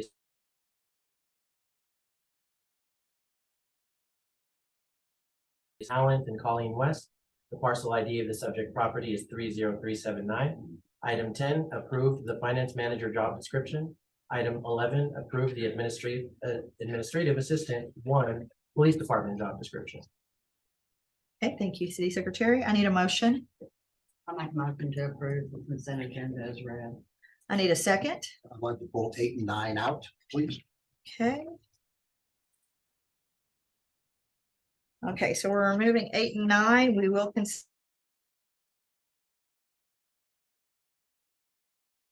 okay, so we seconded the motion to approve as written 1 through 7, 10, and 11. Okay, let's vote on that. All in favor, please raise your right hand. Okay, City Secretary, all council members voted to approve the agenda items 1 through 7, 10, and 11. Okay, Counselor Stevens, number 8. So number 8, and like many of us, we get lots of calls and emails and, about items, and one of them in Ward 5 has to do with parking and the amount that exists in a particular location. That's why I asked the number 8 and 9 be pulled out. So I went back and looked at our ordinances, which is section 90-133 on parking restrictions. And it says 1 parking space per sleeping unit plus 1 parking space for 500 square feet of common area. The parking spaces required shall be on the same lot, or reuse of such is provided on another lot, not more than 500 feet radially from the. For every bedroom, you gotta have a parking spot on property. So if you have a 2-bedroom place, you gotta have 2 parking spots. Plus, if you have 500 feet, you need a 3rd parking spot. And when I went and looked at them, and 3 of the 4 happen to be in Ward 5, so I do get around and go take a look. And when I look at number 8, it didn't have that checked off. And so I didn't get a chance, and I know when Jill and Megan, we went back and forth. And you had asked you, I just want to get assurance that at least on this particular item, because I did get some calls, there is no parking in the back unless you drive through the church lot over another property to get to this property, and I don't know if an easement exists. So that was the question I was raising. And if we don't have an answer, my view is we'd probably ought to bring it back, get that confirmed, but that's the reason I asked that people. So I did speak to Andrew, and I know Gio reached out as well, and Andrew did confirm with us that the parking is covered on all of the properties that have applied. And they have verified. And I didn't follow up with an exact where, and can you show me on a map? I do believe he has a meeting scheduled with you, and he was gonna discuss it with you. You have a meeting with the tomorrow. For the I know one library. property, there is not. You cannot verify 3 parking spots because there's a 2-car garage, and that is the property. So there isn't a spot, that's on my next. So, I just want to make sure there's parking available. If in fact, it was said because the package that came in left that out. Correct, and I believe that is the property, and Gio can correct me if I'm wrong, that they actually had to go in and add the park. It wasn't originally there, and they actually went in and added some space, yes. I'm okay, and I'll talk with Andrew tomorrow. I just want to make sure there is no driveway or anything else there. It is literally on the lawn, and there's no parking space to work. So I do know that we are gonna bring back some of the issues with the STRs and ordinances in the Okay. future. Specifically some of the addressing parking, Yeah. and that. Yeah, it's been a big issue in Ward 5. A lot of people have really complained about STR. Well, these people are just gonna park up in the yard. They're gonna park literally in this place. It's in the yard. They will go in, well, you can't go on the front. It's a rock house there. They'll have to Right. go around behind, across the church parking lot, through another property to get to their property to park on the grass. So I, like I said, I didn't confirm with Andrew, like on the map, how are they gonna get it? But I did ask him if everyone met the requirements. We drove it. And he said that, yes, they had, and he did go verify. I have a question. Since legally we cannot deny it, are we able to deny because of parking? Well, they don't meet the ordinance. So they have to meet requirements that we set in place. You know, I know there's lots of discussion about support or not support. In my mind, people can use their property however they want. I just want to make sure they're compliant with the ordinances and parking. Worried about. I guess I had a question. The request from the operator was the first one resolved by the parking solution. So that is a different one. This one is actually a first, and if I had that included in the packet, I'm sorry, that was a typo. Yeah. This operator was actually cited for not being permitted. They complied right away, or they tried to, and then we advised them about the parking requirement, which they worked out with building services, and then I was told that it was resolved, so at that point, we added it for consideration. So it's not a real driveway. No, they had to park on the lawn. And my reaction is if they put a driveway in, they park up front, I get it. But right now it doesn't make no park. Councilmember Sindate? Is the lawn got grass and everything or flowers? I haven't. I've seen it. It's dead grass. I mean, Okay. it literally is. It's grass. Grass. Yeah, it's grass. Okay. Our grass tends to die around here at times, so it's pretty bright right now. So the yard, they will have to drive through to get to the So parking they area. drive through the church parking lot across another property. And that's what I'm concerned about the easement, because when you look at the plat that they sent us, it's not part of their property. So I just want to make sure the easement was allowed as well, because I don't want to approve something from a parking standpoint and we're encroaching on another property owner who may own that property. So I think that's part of our responsibility to go verify. Councilmember Nance? So this is the side house. Is this owned by the same house just north of that one? The same landowner? Homeowner, I'm assuming, because this is I'm looking right now at the brick home At the rock house there. and with looking at, yeah, I'm just not familiar with that ordinance. I need to read the parking ordinance. Right here. Learn something new every day. You know, well, that's No. good.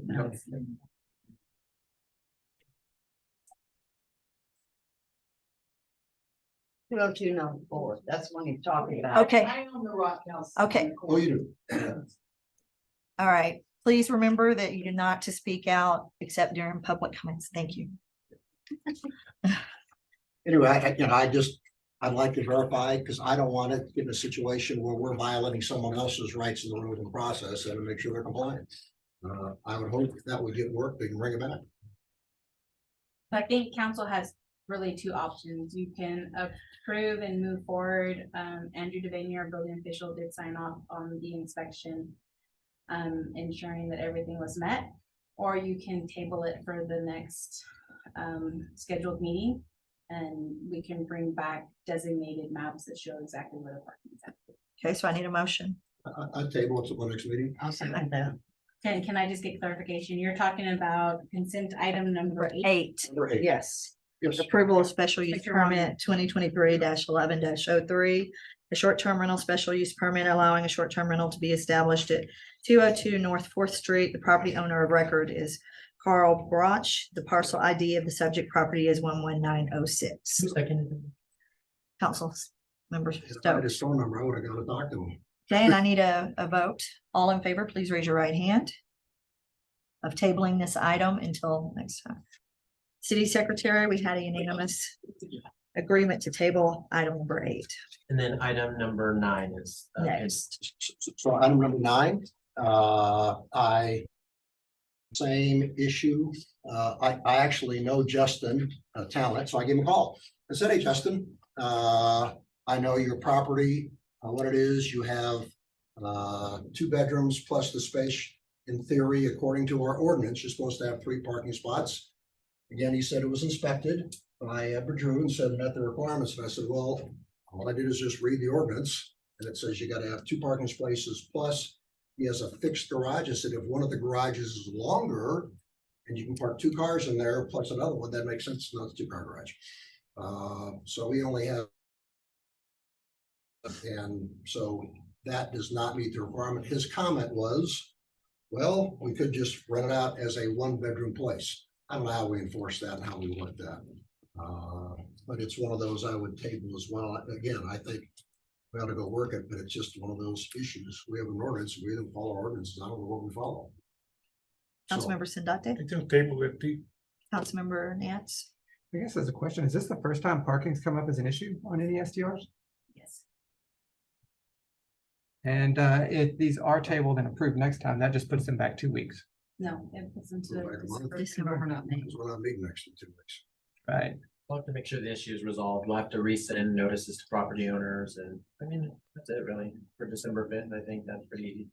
As a side thing, I just wanted to mention is how long have we sent out, I like that we do send that out to neighbors to ask for feedback from SDRs. Was that something that started, I remember that was a debate with the Dollar General. Have we done that a long time? for these terraces. Okay. Perfect. So this puts the owner back a month, okay.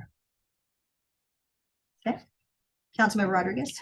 I guess I just have concerns on enforcing this right now if we have been pretty lax with everybody else.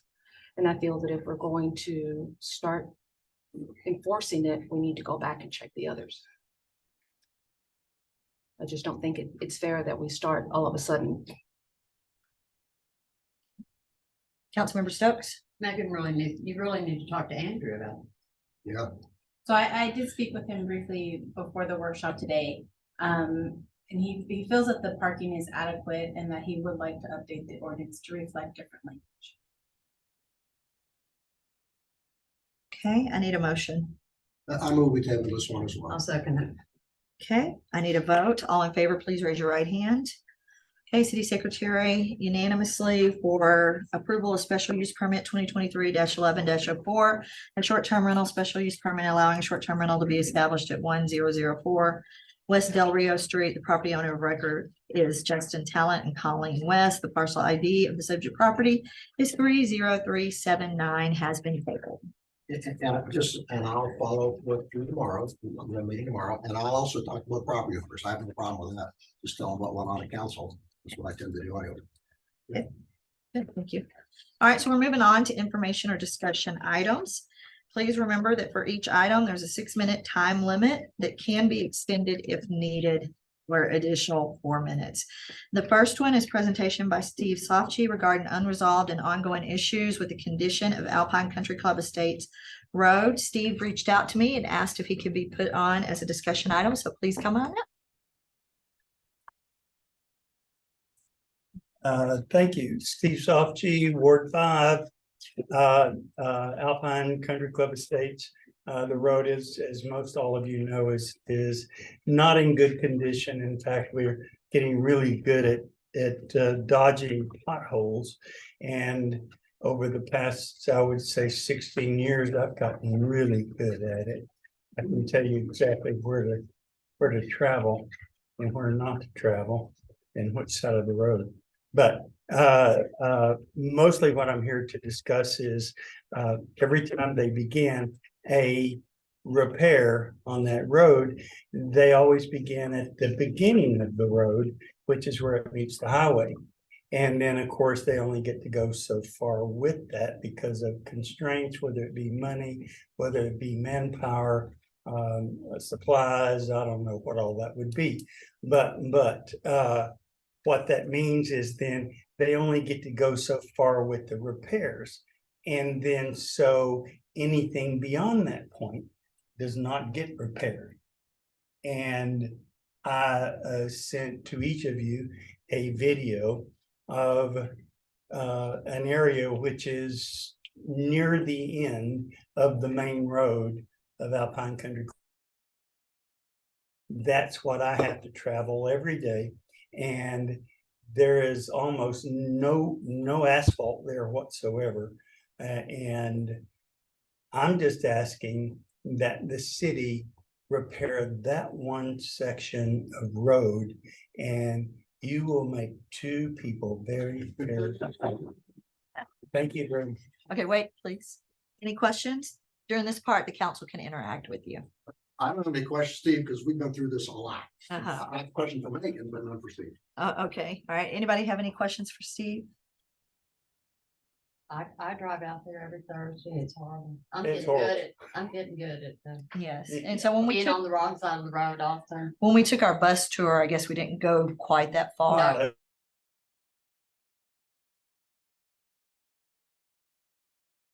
No. Anything for Steve? Okay, all right, thank you. Thank you. All right, questions for Megan? So Megan, and I know we're gonna get into a little bit in the other information item. Can we fog seal that area and it's the most expeditious way of working it? In my long conversations over the past 10 years, Yeah. I would tell you yes, but it's not gonna help as is past that deterioration level where it really needs to be. Yeah, so clearly Eddie convinced us getting a solid base there is really helpful. What encouraged me that I didn't know before is the ability to fog seal in weather that's less than optimal. And watching what's going on Harrison in Ward 4, that has really held up well. It has, but the condition of the initial road that they went over is not. Yes. So this is up the level it would need to really be. So can you put that on the process as we talk about roads coming up, as we think about funding for where we're gonna spend money this year? Not only that, when we look at the roads, the biggest problem we have it's finding someone to do it. I don't know you're. The request for proposal that goes out twice and we get 0 responses and the money is set aside and then nothing gets done because nobody throws their name in the hat. Okay. But no, that is definitely online. There's several sections that are online. Okay. Any other discussion? I had a question for Mr. Sofchi then the question's actually for Megan, but when was this area annexed by the city? When was the last time it was paved? Oh. Would you like to answer that? I don't know when it was annexed. The last time it was paved was probably when it was annexed. Which would have been in 1980, I believe 1989, but I can go through the whole history because I've gone through it. It was annexed just prior to the state legislature saying it was not annexable. It came in like a June or July timeframe, And then that state law changed in September of the year. I have a whole briefing on it. I'll send it to you. So you got the whole history about what went on, and they've been dealing with it. The city rushed to annex it to beat the legislation and not being able to annex it. Yeah, it wanted the revenue. But then were we also given, were the amount of houses that were supposed to be put in there promised to the city, did that happen? No. None of the development agreements actually were fulfilled. So then the tax income that the city of Alpine thought they were gonna have, which would have helped to do the streets, was never reached. Didn't happen. Neither were the amenities promised to the individuals who buy houses out there. Great views though. So they have phenomenal, yeah, and great views out there. Pretty if you can get It's to. a great neighborhood. Have we, one of the things we talked about at the workshop, Megan, was to move the trash bins from further down back to the front end. Have we taken any action to work that, or is that something I ought to go work with the country club folks? Actually, no, we haven't taken action on it. I actually have a couple meetings set up for next week on the 14th. To discuss our sanitation period Okay. and some of the other concerns within the city as a whole. Yep. With staff, and that is actually one of the items on the Super. list is how do we move them all down? And then we would obviously send out some requests to the public in that area with, would this assist you? Because we do know that the garbage trucks take a big toll Tear up the streets. on our alleys and everything. Councilmember Sandate. Councilmember Nance. Councilmember Rodriguez. Councilmember Stokes. Okay, all right. So moving on to discussion item number 2, Brewster County Liaison Update. This is for Councilmember Stokes. I've included in your packet, and the only thing I'd like to touch on that was a big deal is they had wells go dry in South Brewster County. They had no water. TCEQ went down, shut them down. Everybody and their dog went down to hell to get one back up and running. They're still waiting for, they may have done it since I talked to somebody, but they were all running on one well. So it wasn't a good thing. Do you know the well depth at all by any chance? I'm just. No, what do you think I would know that? Really, really deep. Okay. Way down there. I don't have. a clue. But I'll find that out for you. No, The sheriff saw a bunch of vehicles. He's gonna get a bomb dog. When they had threat at the high school, they waited 3.5 hours for a bomb dog to get down here. If he'd had one, they could have stood the kids outside, searched the school and put them back in. Right. Plus, while the guys were down here from Odessa, they had a bomb threat in Odessa, so they rushed through this school to get back to Odessa. So he's gonna buy a dog. And other than that, same kind of stuff. Same stuff we deal with. That was about it. Okay. But I will find out how deep those wells are down there. It's really deep. Well, I'm just, part of, I'm just trying to get a sense from an aquifer standpoint. I spent a lot of time at the Pecos Groundwater District. But one went completely. Yeah, so it's depths, yeah. Yes, Yeah. yes. Thanks. Councilmember Sandate. Councilmember Nance. Not sure, Judy, if you know, how much is it bomb dog and what awarded funds were they? Oh, they the buy? sheriff has all kinds of grants that he'll Oh, buy his okay. dog with. He's already got somebody to take it. The biggest thing on the bomb dog, it's not the dog, it's not all of that. It's the training that whatever deputy has to have. I think he said this won't be a month. He'll have to be with this dog for a month at each school. So that pulls them off the streets here, but in the long run, I think it'd be worth it because we can then help Fort Davis, Terlingua, Marathon, Marfa. I mean, then we have a dog close out here for everybody to utilize. Councilmember Rodriguez. Okay.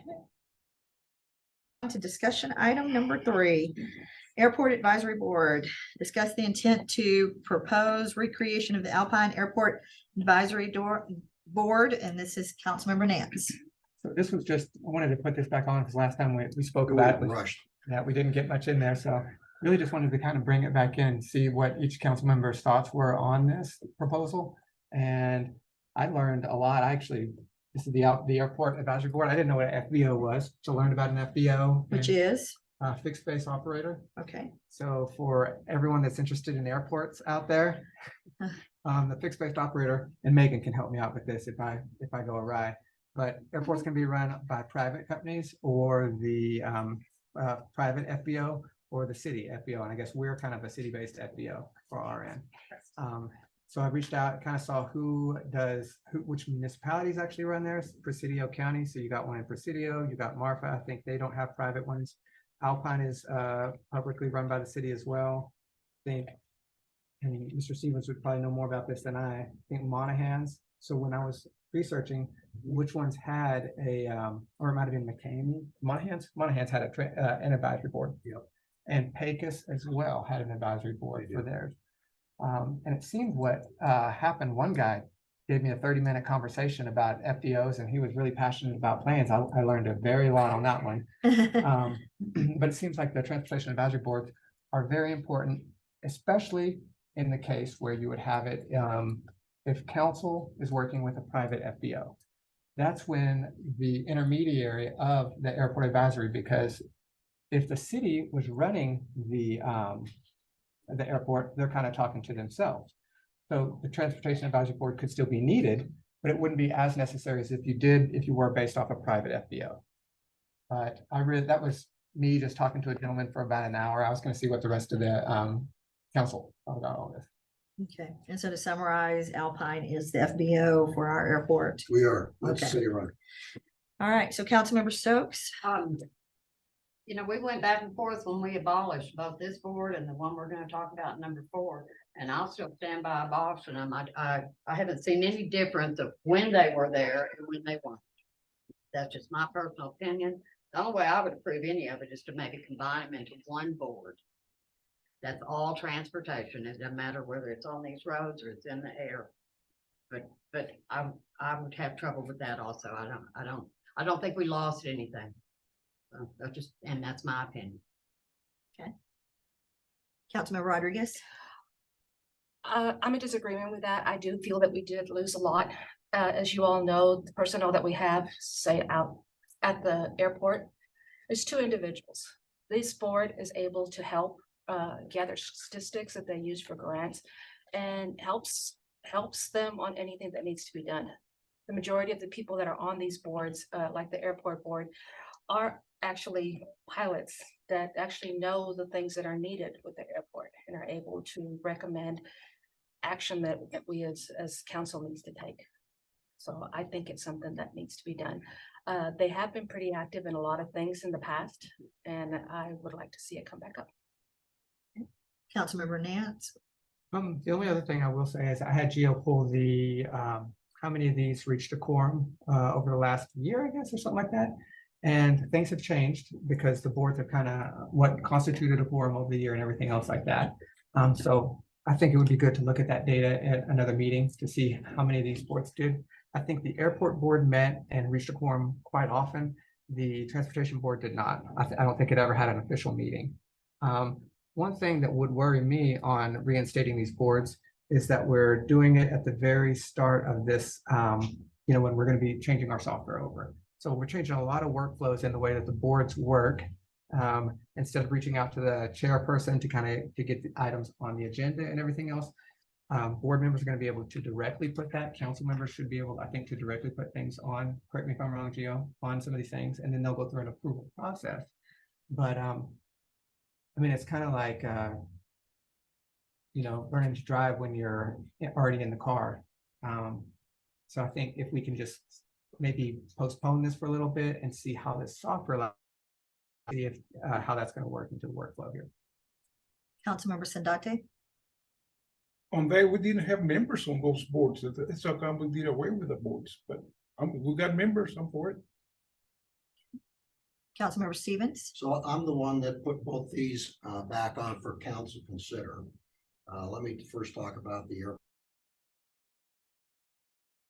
Did have regular meetings. Council never called them forward in the 2 years I was off council, so they couldn't give any reports. But they have minutes, and all those can be produced. I think having an airport advisory board is important for council to be able to hear the issues from what's going on at the airport, particularly on priorities. I'll tell you, Megan and Riley and Abel have done a good job in terms of managing, but none of them are aviators. And so as an aviator, There's a number of us have gotten calls from people around, particularly north of the property, have had to go spend time to go work some of those issues and get them settled down. We have taxiways, as was pointed out earlier by an individual came up, that had not been done in 4 years. There are certain regulatory requirements that we're going to see under action item number 4 under ramp grant, that we actually have to have a board that reviews all potential construction that goes around the airport. We've not had to do any of that, but the Airport Advisory Board can certainly fulfill that role. My view is there needs to be representatives from the city and from the county, because we have aviators in both areas and they can best take care of both those elements. I think we as a city sell fuel. I think we're missing an opportunity to manage fuel in a much better way and make greater profit for our airport. But right now, it's very simple. We buy on the spot market. We get fuel in, we mark it up, and that's what we pay. I don't buy fuel at the city of Alpine. Okay, I don't, okay, because I can get it cheaper elsewhere. Okay. And those who bring their and I buy Jet A. So I'll probably buy 600 gallons Jet A in the next 3 weeks. Okay, that's a fair amount of Jet A that people are going to use. Jets coming in here, in my view, we're going to charge them more because they're not resident here, and we can get greater volume than if we don't. And we have a fuel truck that I talked to Riley the other day, almost ran into a DPS helicopter. Okay, and we got to get that fixed. Airport advisory boards are out there listening, talking, sharing, and ought to bring that information back to us. I don't worry about getting numbers of members for the Airport Advisory Board, but enough people volunteer says, I'm ready to go, but I think it would be beneficial for us. They know the process, they know how to work. And then, you know, as we think about the planning that's going to go on, we've not had a hangar built out at the airport in 3 years. Okay, why? We're not doing taxiways. I think the Airport Advisory Board can come back and give us a recommendation on 1 of 3 strategies. 1, should the city pay for it? Should the hangar builder pay for half of it? And or should the hangar builder pay for all of it with potential reimbursement where it goes? I think those are strategies that we don't have time to work. Megan's got a lot of work she's off doing. That would be nice to get some advice from those who are using that area out there. So I'm a strong believer that I think the Airport Advisory Board can provide us insight and value. So that's why, if it didn't provide value, I'd say wouldn't even talk about it. But I think there's enough opportunities to be able to get used. So my reason for bringing it up is I'm happy to work with Megan and Gio and draft an ordinance to come back, talk about is that participation from city and county. Judy, work with you to go back to Greg and says, hey, can they get a couple members? We both approve and work. That's my recommendation on Airport Advisory. Any other comments, discussion? Well, I know I had worked with Jeannie about getting, I don't know if Jeannie's still back there. And I was out there. It's definitely needed. What you're asking for is needed. And I've never said it wasn't. I said to me, you asked Megan how fast I called you, probably while I was still in the car out there. They don't need to be running $1 million jets on dirt. And we budgeted the funds and we got no response. And see, we have nobody to do it. But there are, I will tell you, I actually gave a proposal because I had some asphalt being done at the time and was ready to have those hangar builders do it. And they were told they couldn't do it. And so You could have given the proposal to the city. I couldn't. Okay. But I had a deal to go do it, ready to go put them in. I think one of the owners too had, was that Ms. Choplas that had brought over information on somebody that could do the work too? So actually, Raphael Woodward brought me a vendor and we did reach out. We have reached out to people who are brought to our attention. And we don't just sit there and they said, no, they wouldn't come do it. No one responded. So I had a guy I talked to, $32,000 was to do the whole thing. 2-inch asphalt. So, and Kate and Raphael were willing to pay for it. So, but I know there's gets lost in translation as well. So Well, it was brought before council about letting them pay for it and it wasn't approved. yeah, so that's. When was this? Not But last we year. couldn't but let maybe somebody before. pay for something on city property like that. But why not? Well, I don't, it didn't bother me a bit if they want to go pay for it. Yeah. This isn't the first of 17, it was brought up and who's responsible to pay the taxiways, and it was a back and forth and no decision was made. But like them, now they're already there and they ought to be paid. You're Yeah. paid. Yeah. And that's just my thoughts. They should be paid. Did you? pay- Anybody did that's you pay there. And yours, then, or did you then if you put in new buildings and say, well, now y'all have to pay for your own, well, that's not fair to them if we're paying for people that are already there. And I know that I brought that up to them as well, that the city should be held responsible, and we've budgeted and we've advertised and. I guess we can get some sacks of Quickcrete and come out there, Jim. And I know that's what Abel I made have sure some to cute get water moves, line so- and everything. See, I don't. So I'm happy to why, look at why were that. you not allowed to do it? I don't know, I was not on council. Okay. I was told, I gave the proposal to Woodwards. They got told no. I think this is a perfect reason is why we do need it. They can do some of the legwork for us and try to find. And they gave us Yeah. contacts and we reached out to them and none of them, it may be just the procurement process. Remember, we do have to follow certain regulations to procure correctly, and it is a city asset. But you wouldn't take a donation of having it done?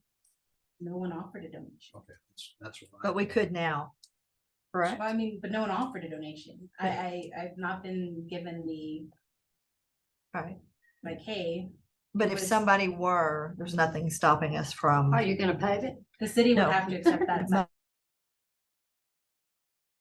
Council would have to accept that size. Okay. So there's just a number of items to go with. The airport's really important to us. But I will say that's what the FBO guy said. He did say the airport is important because they bring in a lot of money and economic activity and everything. The one thing I guess where my mind does go as well is I would like to see the things that over the last 2 years that did not occur because we didn't have a airport advisory board. Like if we would have had an airport advisory board, where would we be right now compared to us having where the city is at right now? Because it seems like law enforcement and airport are always 100-0 grants or 90-10 grants and everything else. Like the money seems to be there. So I just don't see the friction points on how applying that so that problems are solved in those regards. And I don't go out to the airport. So I can give you an example where the airport advisory board did make a difference. We changed the leasing structure that allows the city to bring in more money for hangar spaces that are leased out there. It was based upon, started at 10 cents per square foot, I don't know what it is now, 15 cents per square foot. We redid the leases, okay, and changed it, so now it's increased by cost of living index. So we actually have 2 leases. One that can only go up a penny at a time, which council approved. The other council didn't do anything. It automatically was cost of living. So the hangars that I own actually pay more because the cost of living element that goes in. All new hangars do that. So the city gets more revenue in that standpoint. The airport advisory board actually did, because we didn't have an airport layout plan. The airport advisory board came some recommendations about where to go, in terms of adding on additional hangars. It's the basis for where all hangars since hangar number 40 have been put in place. Now, the good news is, thanks to Megan's leadership, we're actually getting some dollars in to go do an airport master plan, because we haven't had one forever. So the airport advisory board can go work those sorts of things, take into account AWAS and others. It's free labor. That's where I look at it. It's just free labor help. Now, the other last point I'd make it, I would never recommend this city ever have a private FBO. The reason being, we want all the profit, the city does, because the profit goes into the bucket that Megan needs to be able to do the improvements for the airport. And that profit goes into someone's private pocket. And why are we losing money on fuel? Now, you've said it, you don't buy it. Why? Because it's too expensive. Well, then what can we do to make that? Megan's always told us that airport just breaks even. It's not a moneymaker at all. In my view, I do differential pricing, which all FBOs do. FBOs do differential pricing for those who are residents and for those who are visitors, and it's a sizable difference. And we don't currently do that. Nope, Currently, no. nope. We also have some restraints. It's not that we don't want to do more, but we are Like- limited to a very, Because very see, I- antiquated. That's a software. great idea. I mean, you've got citizens of Brewster County here who will buy that fuel if they could get it cheaper. But we do have, like I said, we have an antiquated software system that I tell Abel he can't touch the computer because. Hey, it crashes really? when we're done. Come on, Ed. Our credit Here, card system I give you for my outdoor pen and a little pumps. pad. You can would have to be updated as well. It's not that the city doesn't want to move in that direction. It's a matter of finding the funding to do it. Not all of what is available through TxDOT for aviation is reimbursable back to us. They do have restrictions on what we can use those funds for. When it comes to the fuel, we've discussed it. I've actually started looking into it as far as doing the fluctuating the rates to be the competitive within our area. But we also have to be able to manage it from the accounting side as well. And so it's not just, I put in my card and, you know, I can pick what I want to pay. It all has to be set up correctly.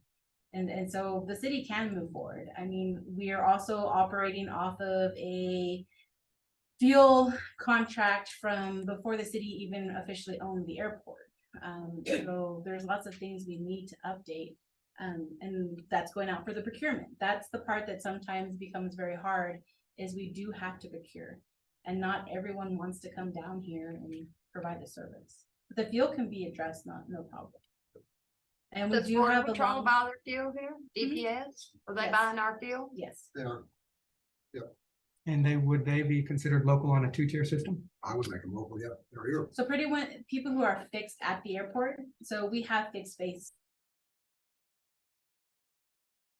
associated with our airport, which helps for future grants. Yep. The FAA and the state look at, well, how active is your airport? So we want people to register their planes within our airport and not Pecos and Marfa and Fort Stockton or anywhere else, which we do update annually. And Able takes care of that. There is a way, and like I said, but there's so many projects coming down the road, is seeing what do we have funding for and what do we not have funding for. So if you had a board, could they do all this for you? I can't answer that because this has been an ongoing issue even when we had a board. Like I said, some of these aren't new items, and we've addressed the taxiways in the past and never went further with it. You know, the rules and regulations is on our list. Able's already done an update on that. You know, we're getting ready to present that, and you know, that was an advisory board thing that we couldn't get past the first page. And it all has to be updated.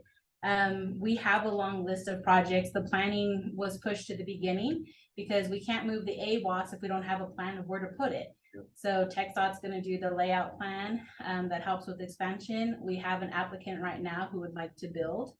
Of course, the same question, the taxiway. It's Raphael Woodward has offered to, hey, get me the RFP and I'll submit it to people. She wants to get the taxi paved. These are things that have been ongoing, not just in the past couple years, but honestly, even when we had an advisory board. You know, you got an aviator on city council. I'm happy to provide some leadership for that and drive it. So I know the business well. I spent 33 years in it. And I mean, we only have gone a year without the advisory board. Nothing has slowed down. We haven't not applied for grants. We have not had the thought process with them. It's the airport layout plan. It's the removal of the AWAS. The beacon is on our list. For those of you that are beacon issues, the repairs to the other runway, so that we can ensure the lifespan of it. We're not slowing down at the airport. But there are no new hangars. Okay, and we don't have any taxiways. Have no taxiway to it. It's so kind of tough. I think something we need to remember also is that these boards are just as good as the council behind them. Up until recently, especially the transportation board, they had no direction from council. So they didn't, I mean, did they even know what they were supposed to do? There were members that were never given direction on what to do. They didn't meet because there was nothing to do.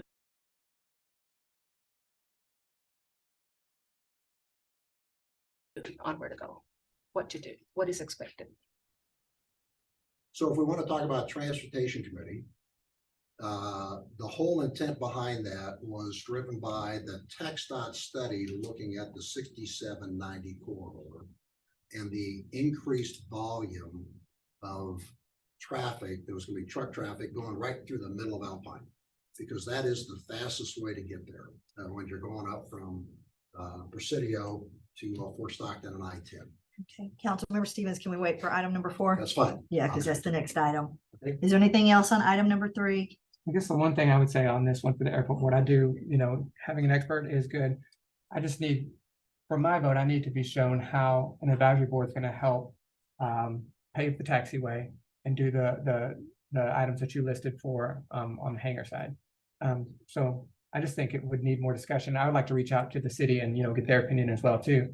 I mean, seeing both sides of this issue, I just try to garner up as much data as possible so that I can formulate a story on what's happening. So Of course, you're putting more work on these two when you create 2 more boards. that was one thing. And too. I'm not saying that y'all don't, that we shouldn't do it because it will make y'all work harder. Because, we love y'all and y'all can do anything, You can work till late hours and every night go to a board meeting and do all that.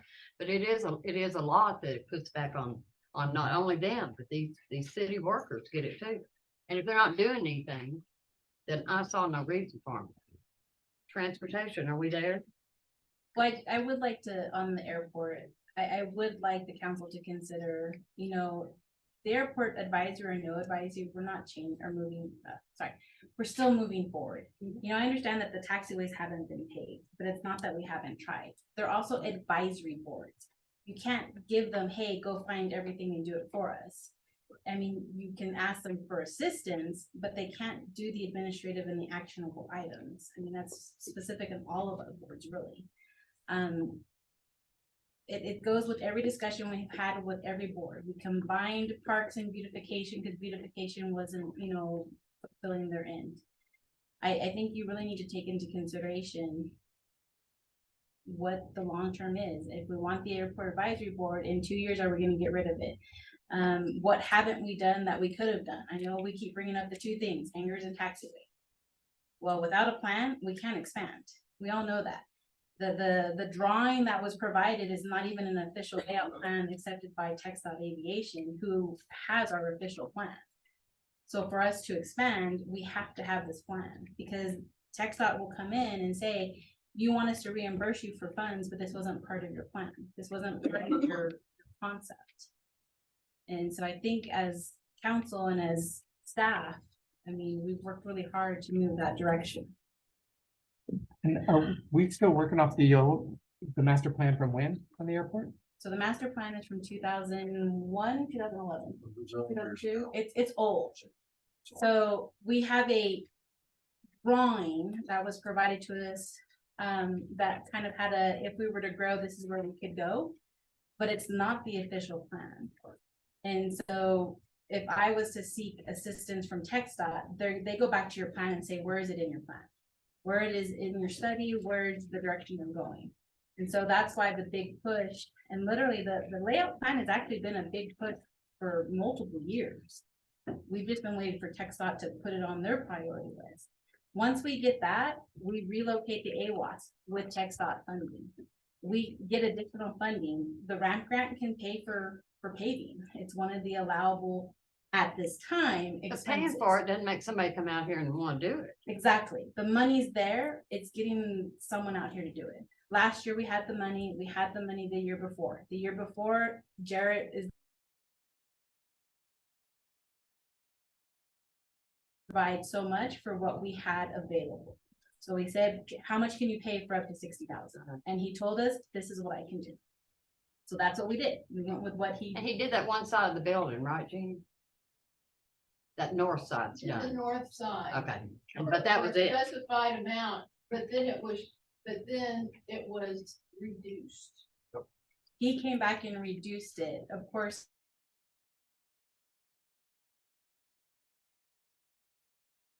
change things, but I know. he changed how it came back. I found out towards the end. Able contacted AT&T. We got the water line, so we're ready to go the rest of the direction. It's just literally getting someone out here. And I have been provided quotes from another group, and when we requested them to submit proposal, no, there was no response. They just don't think we're gonna follow rules.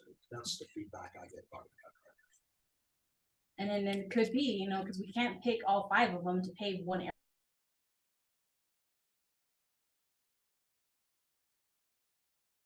And we submitted it twice, and we don't ask for everything. We ask them to submit for what they would like to do. Ideally, we want to give them the whole contract so we don't have multiple vendors. But last year's RFP was for well over $300,000. And it wasn't for major sections of roads. Hey, council, are we ready to move on? A couple more comments on that one, just to clarify. So the master plan, we're moving forward on that, Correct. even with you guys both, that is moving forward. Is that financed by TechStop at all? It's an 80-20 and we already have the money put aside to pay for our portion. Perfect. We're That's just good. waiting for the invoice. We're the 80. We're the 20. All right, that's moving forward, and that's the Yeah. very first thing that has to happen before anything else. That's what's been suggested not only by TechStop, but any type of expansion for future grants. Is there any grants over the last 1 year that we haven't received that we applied for? From the airport perspective, it would have helped to have an advisory board? No, Mhm. everyone we've applied for or that's been brought to our attention, We've we've received them. secured. Okay, next question.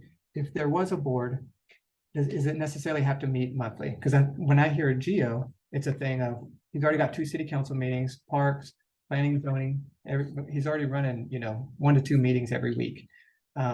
This could be a quarterly board or even wider if necessary. It could be quarterly, biannually, it could be ad hoc. I mean, when we have big projects, they could come in specifically for those projects. Okay. All right, that was all my questions. Okay. Everybody ready to move on? Any other comments? So I'm gonna move forward with some recommendation, bring it back to council. I just think we are foolish to not get aviation experts involved at the airport as advisors. That's my bottom line. So, Thank you, Jim. Okay, all right, so moving on to discussion item number 4, Transportation Advisory Board discuss the intent to propose recreation of the Alpine Transportation Committee. Councilmember Nance. So just same thing, we didn't have a lot of time to talk. Little background, I think I was on the ABA way back in the day, this 3 years ago or longer, when it was discussed about the trains coming down south. It was when Zimmer was here.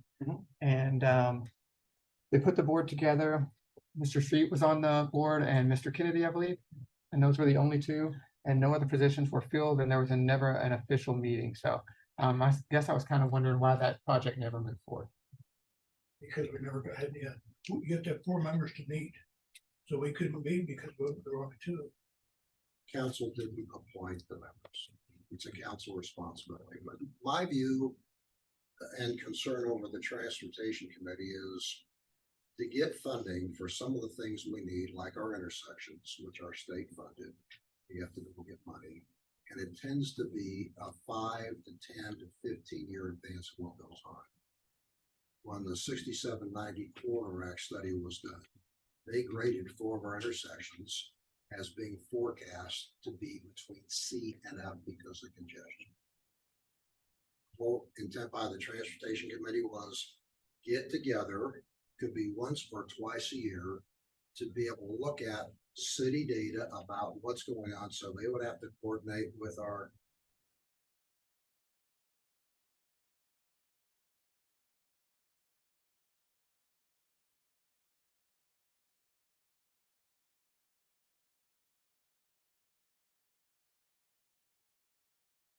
no one on this council other than me that was involved in the 6790 border study.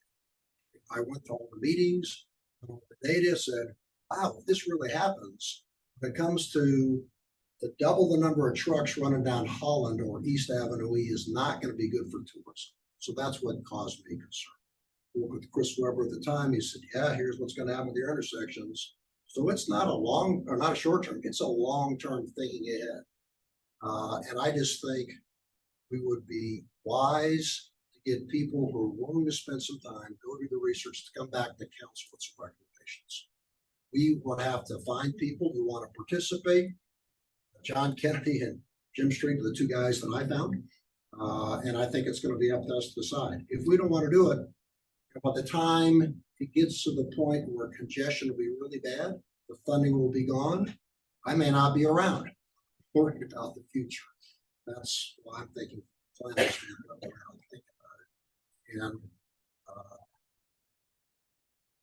And I wrote down in terms of the expectations, what they would do.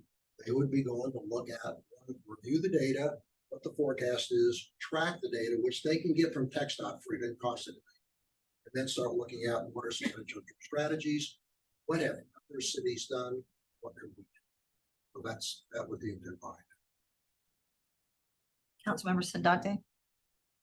Well, the new bridge is complete, traffic is going through it, and a lot of trucks coming this way. So traffic is coming. Councilmember Rodriguez. I think it's really important what Rick brought up, that it's not short term, it's long term. And I think that fits into what Megan is trying to do, trying to have these plans on what we need to do. It's important that we start looking in that area and be prepared for when we need the changes and know what they are. Councilmember Stokes. And you listen to Rick and it sounds, and I agree with you, Rick. It's not that I disagree, and I'm sure everybody will go, oh my God, Judy's agreed with Rick. But nobody, we put out feelers. Nobody wanted on that. They didn't want on it. The airport board, I was told by 2 members that they were signing off on meetings. They did not attend. I just kept hearing bad and bad and bad about both of them. So it just was, at that time, we were redoing them. Let's let them slide now. We'll come back to it. Well, now we're back to it. So if everybody thinks they're needed, maybe they are. Who am I to say? I don't know anything. But when you get people who don't know what they're doing on these committees, and especially this TxDOT one, think you're going to create a bigger problem than you're going to fix. Because if they don't listen and have any guidance, which you could give them, but how many boards are you going to get on to guide these people? I mean, we're going to have some really super smart people to go to this TxDOT and do all of this. There are TxDOT people who are prepared to engage, the ones who are on the 60 study, because I continue to follow up with them. They said, yeah, we're ready to re-engage because the state has money to go work this to provide advice. And my view We is, have to find citizens who are willing to do well, it I agree. If we can't find the citizens, then we just ought to get the TxDOT folks to come in and give us and their give us advice. a presentation. Yep. I agree. And let's remember that these boards are just recommendations. So if we feel that they're not knowledgeable in what they're doing or what they're proposing, council has the option of not going with their recommendations. And so why have them? If we're gonna let them meet and give us something we don't like anyway, why have them?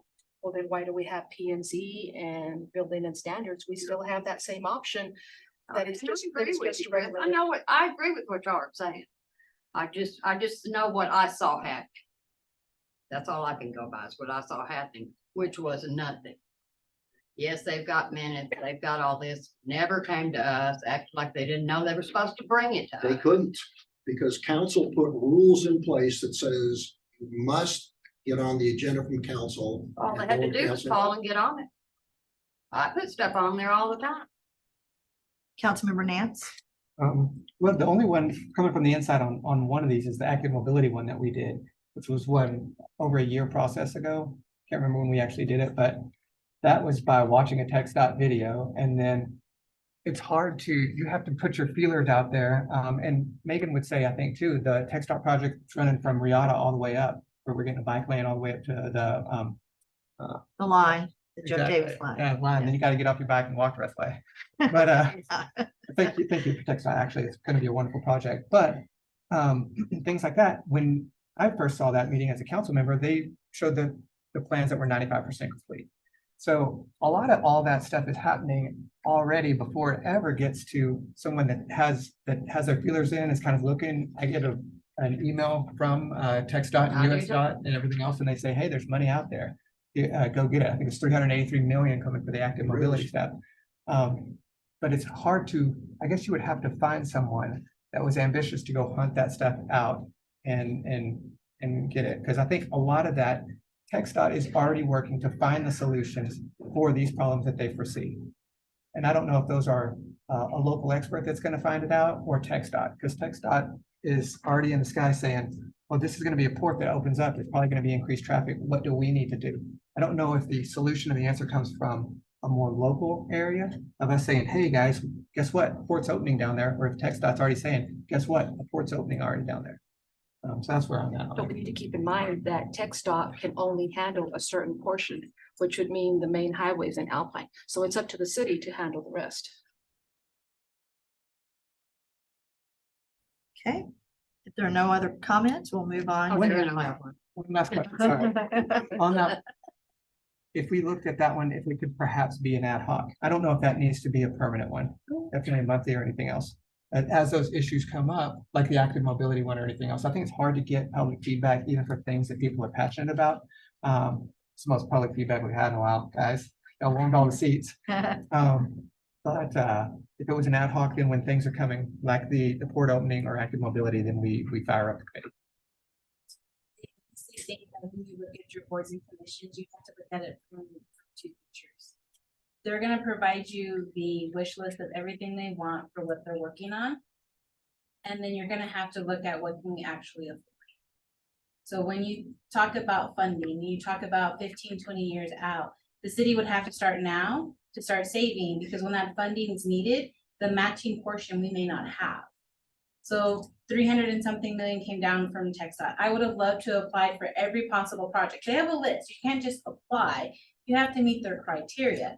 But then we also have to take into consideration, how are we gonna cover our matching? It's the same with the airport. So the airport can go out for as many grants as they want, but if we don't have that matching, it's gonna come from somewhere.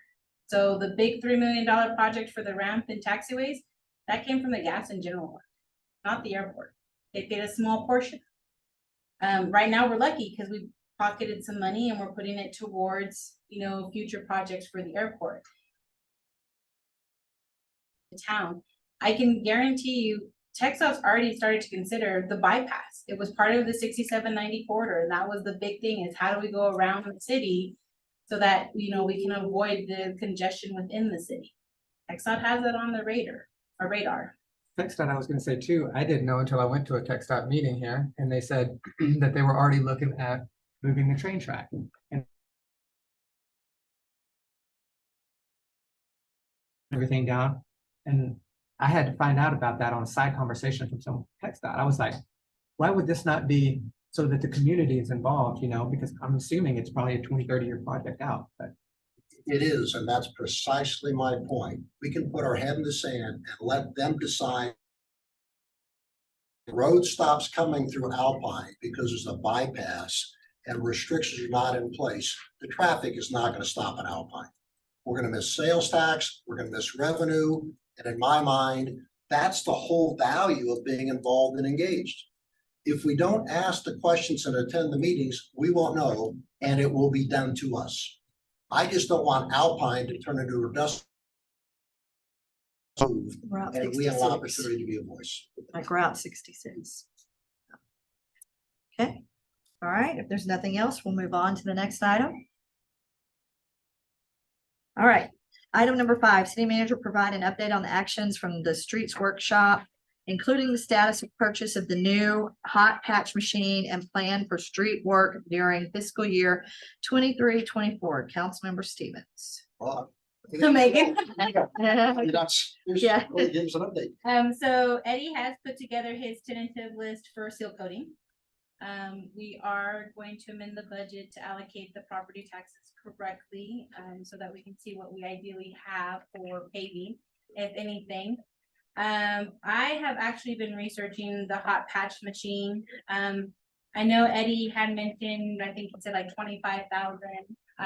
Depending on exactly what he's looking for, truck mounted, trailer mounted, how many tons, that kind of thing. The prices on one website range from 16,000 to 28,000, but we would have to, of course, procure it.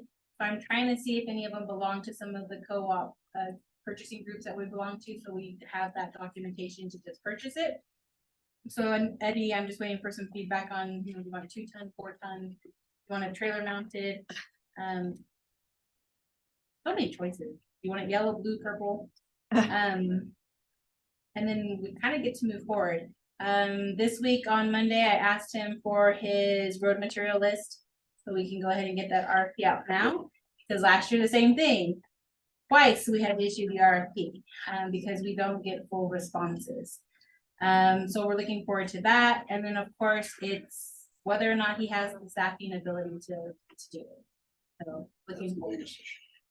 So we have hired one new employee for a low level, and we interviewed today for an assistant director. So we're fairly on track. We won't start paving obviously until spring. But if we can get everything secured beforehand, then we're not being delayed like last year or this past fiscal year with those RFPs not being settled until May. In the meantime, is he doing potholes? Well, he's doing everything. So currently he's preparing for Art Walk. That's kind of a big deal. He's finishing off the seal coating project that he was doing on the north in Ward 3 and 4, so 3 and 5 areas. So he's finishing that off.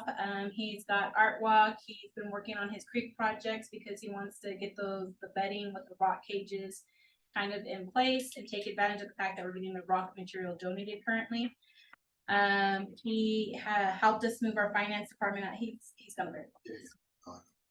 Well, and So he is doing potholes, but not to the level that with having a 2-man crew. well, I got my aqua patch. I've been filling potholes. So ones that are about this size, typically easy to fill.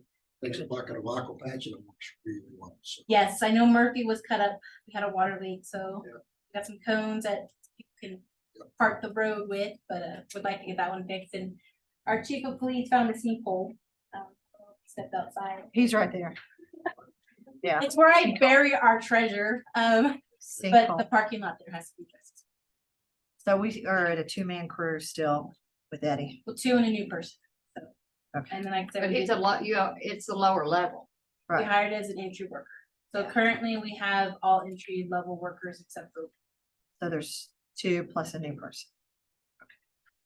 That are doing all those things.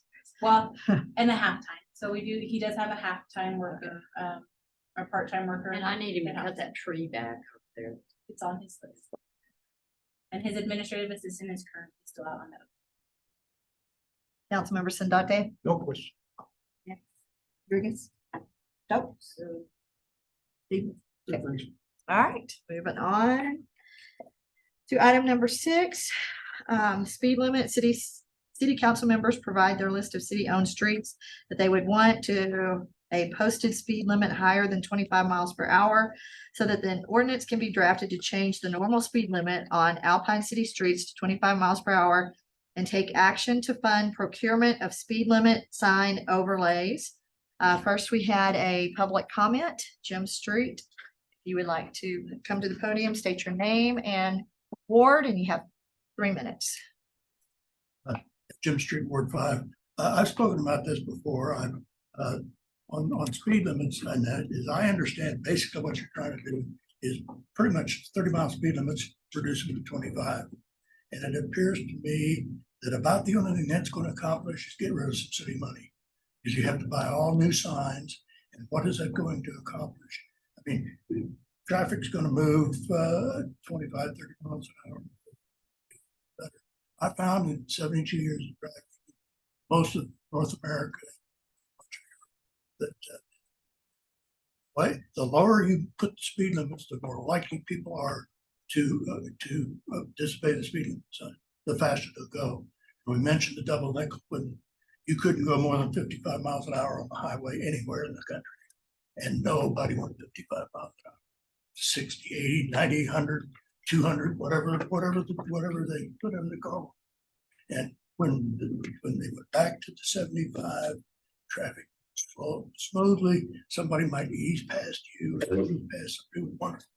So I think reducing speed limits by and large 5 miles an hour is going to do anything, not going to accomplish anything. That's my thought. Thank you. All right, Councilmember Stevens, this was your item. thanks very much. So it's an item raised in Ward 5. We got people worrying about kids on bikes, family yield signs. There's no question. People drive whatever they're going to go drive. But it was aimed at giving some teeth to Daryl to get it down to 25, and that's been the consensus in Ward 5. Speed limit signs, you get overlays now, they're relatively inexpensive. You go out and you slap them up. It covers the existing signs. So it's not new metal signs that require street department to do a lot of work. So that's why I brought it forward. It's a big issue for Ward 5, and hear complaints from people a lot. People drive too fast in Alpine. And so that was the nature behind it. I put my list together. I was gonna give it to Megan, and I was gonna bring back a recommendation and work with Daryl about the way to go forward. Councilmember Stokes? I didn't do a list. We've already been over in mine, stop signs, all kinds of stuff. So I think Some I'm stop good. signs, I've yeah. got 2 schools in mine too. I Okay, mean, 2 of the schools are in mine and I'm assuming people are slowing. A lot of mine in these school zones. But no, I didn't make a list. Councilmember Rodriguez? I'm not in favor of lowering it. We already have streets right now that are at 20. And people don't drive 20. Those that are complaining that people are driving too fast and all that, they're still not keeping up with what's posted.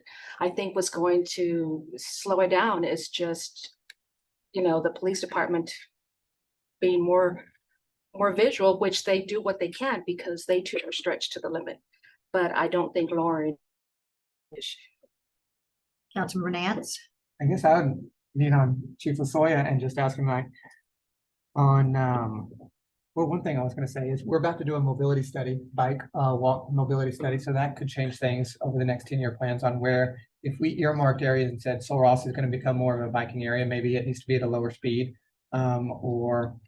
and correct me if I'm wrong, Mr. Lasoy, but was this to try to make it more consistent so that officers could kind of be like, this isn't 25, this is 20, this is 30? And then also if you could speak to the legality of what's the default speed limit in Texas? So the default speed limit is 30 miles per hour. Not only will this make it consistent for the officers to be able to enforce, but also for the community. If they get that, if there's a sign that we have posted as they enter the community, it has all city streets are 25 miles per hour, and that gives the not only the community but the people who's going through the area, telling them the speed limit is 25 miles per hour. I've made a traffic stop this morning through the high school zone going 20 miles per hour. He goes through the elementary school zone going 20 miles per hour, which is actually 15 miles per hour. And he's just like, well, I didn't know that there was a difference between the speed limits. And so that's a lot of times that's the problem that we have. They don't understand the difference. And so that helps them to understand there's something consistent so that they're aware of it. So you're saying that the speed limit for the school zones would also be 20? No, we won't be able to control anything at any of the state highway.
we'll have missed an opportunity, so I think it's the right thing to go do, but If they're already 20 though, we're not gonna go back up to 25. there are a lot of streets that are 30 miles an hour is the speed limit in Alpine across the board. Yes. So not near schools, but, so we don't have a school in Ward 5. Okay. We have intersections that are blocked. Call on Megan, she wants to talk. Megan. Megan. Well, we do have a traffic study as part of our mobility plan to get an idea. I think that we do need to address our speed limit, one, to make it consistent for police officers, two, to be able to educate the public on the various choices. It is a safety concern, but as part of this mobility study, we can include this type of request because it would be good to know. Maybe there are certain areas of town that we really need to address and other areas we don't, because we want to look at the future of Alpine. We've all been talking about it. Sidewalks, bicycle paths, how do we get the connectivity that is non-vehicular? We want them to walk, we want them to jog, we want them to be out in the open. We can have this as part of it. So one of the items that we execute is to know, do we need to address our speed limits? And it's not just speed limits. I know nobody wants to talk about crosswalks, and we looked at the Hawk system for like you see in Fredericksburg, where you can push the button and you get the lighting and it's safe to cross. Everyone was concerned about the high school and the Dollar General, and you've got Sul Ross and the Dollar General, and how do you get them from the north to the south? This conversation could be part of that plan. Councilmember Nance, did you have something? The only question I was gonna ask real quick, just what it was, describe real quick on Sul Ross, how much the speed limit changes. I wanna say, because is that still the? Yeah, we talked about that. So just like in Ward 1, that was changed on Sul Ross Avenue, was changed to 20 miles per hour because at one point there was the junior high was there, and so it was lowered to 20. And then once they built the school, the middle school, it became a it was, I'm trying to remember, it was either early childhood or it was like a special education building. And so but now it's come back, they're using it again as a preschool. The other thing as far as Ward 1 is that so when you start hitting the city streets with Uvalde and Stockton, Marfa, all those streets, they're not consistent. So if a person knows like, well, if I take Uvalde's 30 miles per hour, I can go at least 10 miles faster than I can on. Not stop at my new stop sign. And so that's one of the problems that we have is, and this morning I pulled another vehicle over. They were in a hurry to get to the high school. They were leaving, they dropped off a kid at the middle school, hurried to get to another kid to the high school. They were in a Suburban hitting 40 miles per hour on Fort Davis Street. And so they understand which ones are the lower speed limits, and they avoid those. So. But some of this has been actually, they were needed at one time, but then when the Right. schools closed or the community center closed or whatever, the city has done. So nothing we to had bring it back. it was kind of like, There was it was a daycare. Christian school, We even put in little rumble strips on Del Rio Street because they were using part of the Montessori school, and then they moved into a house over on Del Rio. So they wanted rumble strips. So that's where a lot of the confusion Yes. comes in. I think it's our fault that we don't take them out when these places close or move or whatever. So it might be a little bit more consistent if we went back and cleaned it up, but we don't. Right. Well, I think this is the opportunity to do that. This is the opportunity to clean up. And that's what everything. I was hoping. And if you guys want exceptions to things, then we put those exceptions in. But the ordinance could be specific to, this is the speed limit across the city, exceptions, state highways, school zones. But doing that, we have to be careful about too many exceptions. I mean, Well, those are the only two I can come up with. in all our wards and all that, maybe we should just say, if we're gonna go that route, just say the only exceptions are school or something like that, not just, well, this is not too much traffic, let's keep it at 30. Well, then we're gonna end up with the same thing. And I think that's really what you guys initially thought about for the project. The exception I have is Country Club Estates. They have 2 miles to go. I know they're gonna go faster there. That's my exception. Well, right now they can't. Because the road's so bad. I'll be honest with you, if you go down Murphy Street, you're going 10, 15 miles per hour because Yeah, it's bad. It's very safe. built-in speed bumps. I had one councilman in the past, they were like, I don't want my road fixed. It slows down the cars. So. Anything else? Thank you, Chief. All right, so that concludes information and discussion items. We're going to take a 15-minute break and then we'll return to the action items. City Secretary, can you make sure the ladies' room is open? Okay. Should.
Okay.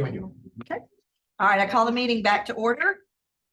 All right, action item number 1, approve the first reading of ordinance 2023-11-01 and ordinance approving rezone application 2023-10-01, amending the official zoning map of the city by rezoning the property located at 401 West Sewell Ross and legally described as the east 18.89 feet of lots 8, 9, 10, all of lots 1, 2, and 3, and that portion of the platted alley lying between said lots, all out of block 28, original town site of Alpine, envelope 184, plat records of Brewster County, Texas, from R2 family district to C2 business district. And I want to mention that the zoning and planning representative is going to give us a quick brief update at some point before we continue.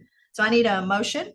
I'd like to make a motion to return this application back to planning and zoning for official consideration to downsize it to a C0 offices service district instead of the applied C2 business district. Okay, I need a second. Okay, and discussion. City manager, would you like to start? And then also Miss Wendy Little is here to talk to. Yes, so this did go before planning and zoning, and during that meeting, there was a lot of discussion over what a C2 entails. There was some concern. I know that people throw around the terminology dollar store. But several comments were made in regards to when this changes to a C2, this is a C2 for the continuation of the property, including when it is sold. Where anything could be put on it that qualifies as a C2.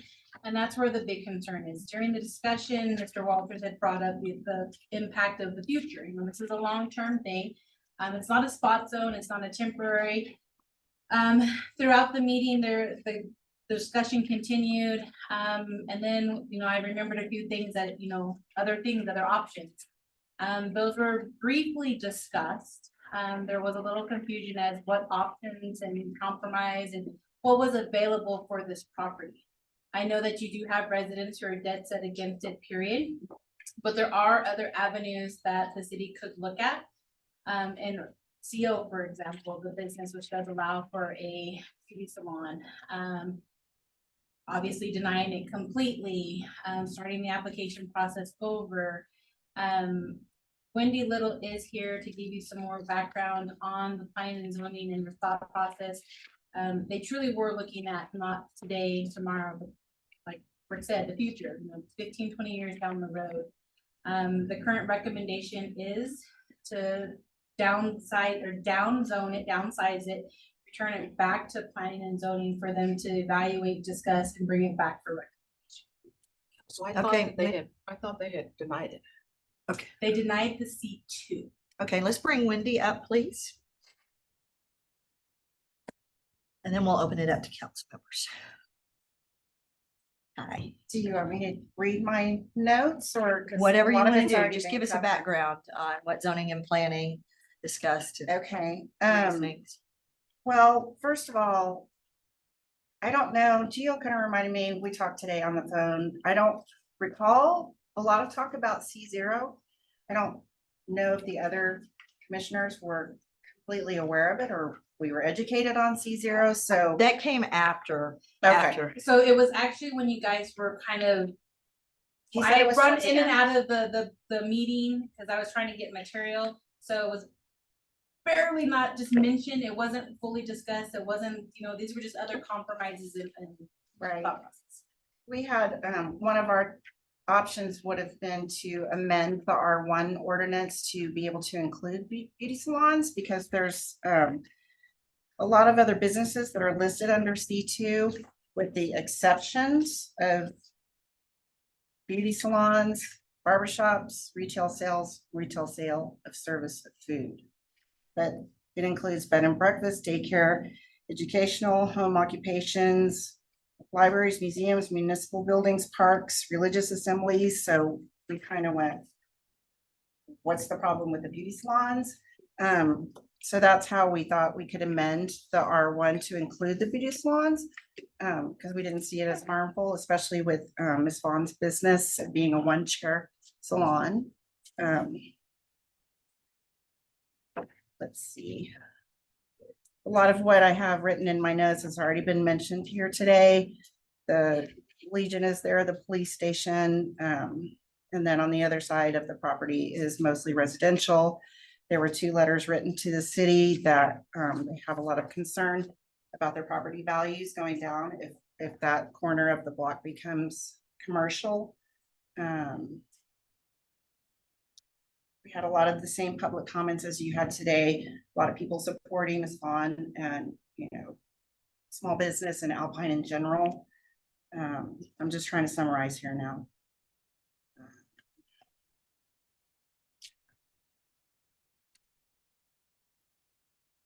Questions were asked if we could amend the R1, which wasn't the most desirable thing to do because it would take several meetings and a couple months to do it. And Ms. Vaughn is ready to start her business now. So that was kind of, well, if that was the only thing we could do, that would be better than nothing.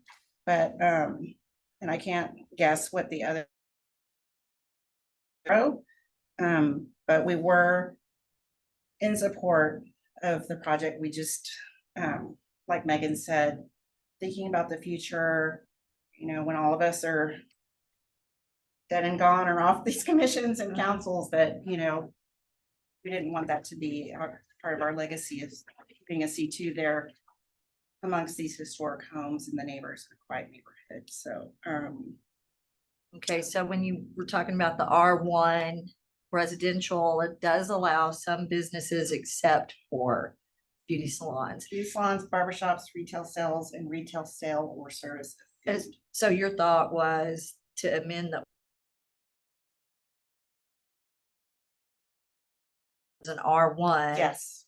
And she could still have her salon, but it wouldn't have to be rezoned, is what y'all were thinking.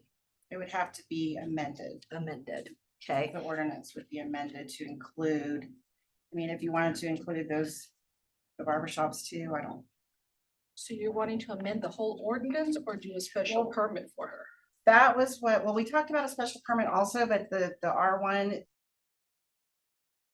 we kind of decided we would try for.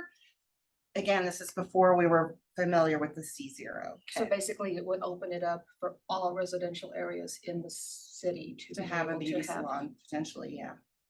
Well, I'd like to just chime in because I went over the options and so did Jessica and Drew from Building Services. And I think really what I gathered they wanted to do was do it by special use permit. And our ordinance explicitly does not allow permit in an R1. So I think that's really the root of what they wanted to do is by special use permit. That's And amend the ordinance to allow special use permit to include a beauty salon.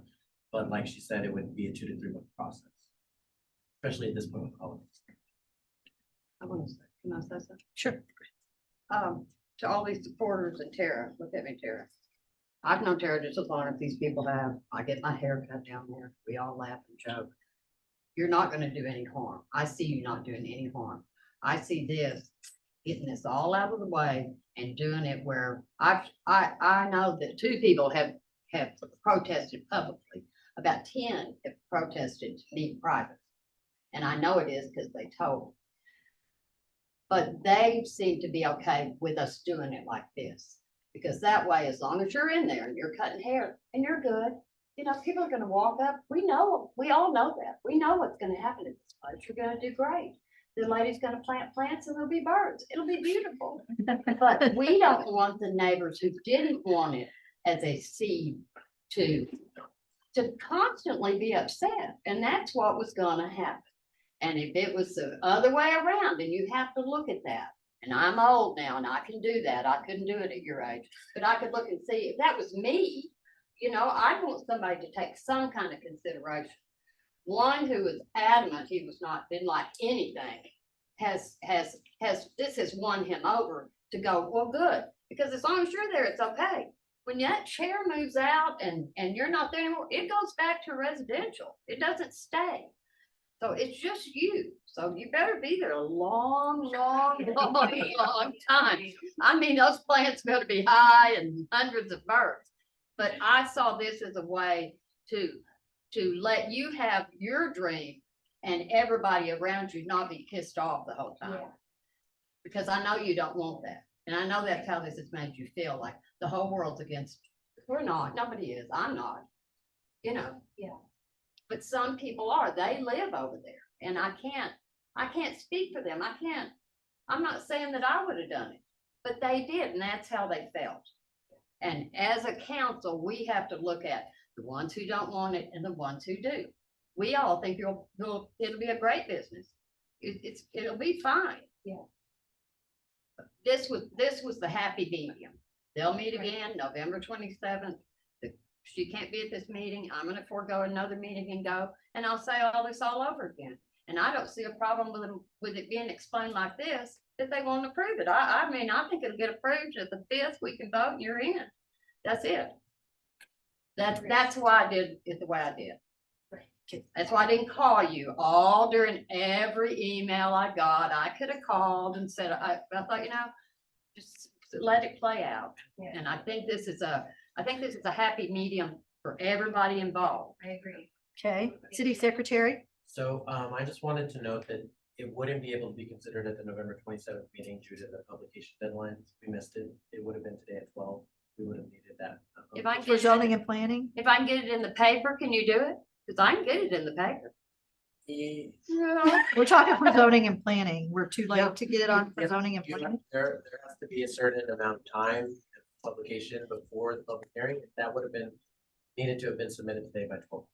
What about a special? In order to be in the paper on Thursday, if it's not in this Thursday's paper, we can't meet that publication deadline for the 27th. So we can't get it in this week's paper. We would have to, Well, we would have to go against the publisher's deadline. You know, they'd have to make an exception, which, you know, if they agree to it, then we can get it in. Okay. Yeah, that's what I was thinking. I think you would, yeah, Yeah. I think we could get it in. Just what we were provided today, looking at this, it looks like we've got three options. And one of them would be council making the request to make it a C0, like here and now, but we would require a supermajority, so 4/5 of council to do that. It said that we would need basically a finding, you know, to say that it's a less intensive zoning district than the C2. So then, correct me if I'm wrong, Jill, but if we did that, then it would be approved December 5th, 4th, or at our next meeting? It would be preliminarily, the first reading would be approved today, and then the second and final, since the 21st meeting is canceled, would occur on December 5th. And we need to publicize for that as well, but that shouldn't be an issue. So that would be the earliest you could get it, would be December 5th. Right. If council approved the first reading today and approved the second reading on the 5th, and as you mentioned, that would require a vote of 4 council members 4/5. to approve. And if we did that, that would basically be just a shortcut to what we think would happen, where we send it back to P and Z, and then the P and Z, we would assume would make a recommendation for C0. I know you can't speak for the board, but if that was what the board thought, is that they wanted to move forward as a C0, then that would just come right back to us. And then we would go through the 2 readings and we would have her in there towards the end of January or early February. So if we send it back to the board, because we're in holiday season, we're doing that. So earliest is December 5th if we had a supermajority of 4/5 of the board. Otherwise, we're sending it back out that way. And one thing I did want to just say is in this, when we look at it, it said a finding that the C0 is less intensive zoning district than the applied C2. And actually, if you walk into this, I know we were saying R1s and everything else, and that property is R2. It is an R2. R2, perfect. I'm sorry, did I say R1? That's what's on the. I have written R2, so I might have said. It is R2. So R2 on that one, and we do know catty corner to it is already a C1A, which was spot zoning, I think Jessica told us about. I had to learn about spot zoning, that was interesting. But if we compare R2 compared to a C0 on what the actual restrictions are in here, lot size 7,000 on both, lot width 50 on both, height 2.5 stories or 35 feet on both. This is R2 compared to a C0. Similar offsets on each one. The R2 is a little more restrictive on a couple things, but it looks like the two are very similar as far as what restrictions are. So in my viewpoint, that would be something that council should just decide on, is if we wanted to send it back over to P&Z and get their approval and work through that process, or just fast track it. One thing in Ms. Bond's defense, I would say with this is, I don't know when she filled out the permit, but if we if she succeeds by February, then we're 5 months deep, something like that. I think it was September when we saw the permit initially put in. Councilman, could I interrupt real quick? Sorry. Yeah, that's The Joe. le- the lesson, Oh, the, okay. sorry, just to clarify, the less intrusive or the less intensive finding is for the applied for zoning designation, which in this case was the C2 zoning. So the finding would be that the C0 is less intensive and less intrusive than the C2 applied for one, not the current zoning designation, if that makes sense. Okay, yes, yes. So You all can basically hear me. C0 is less onerous than the C2. Yes, so C0 is less, exact, council can approve for the applied for zoning or a less intrusive one. They cannot apply one that's more intrusive. So, you know, whatever was C2 or something more intrusive than C2, but you guys could find up to C2 or below C2, if that makes sense. So if you were to find that C1 was less intrusive and intensive. Joey, or we C0 can't was. understand you. Joey, Okay, I'm sorry. Gio's gonna call you. Sure. I can repeat the word he says. Our internet has been up and down all night. We've seen that, yeah. Sometimes I can access the documents. All right. Yeah. Be a whiner.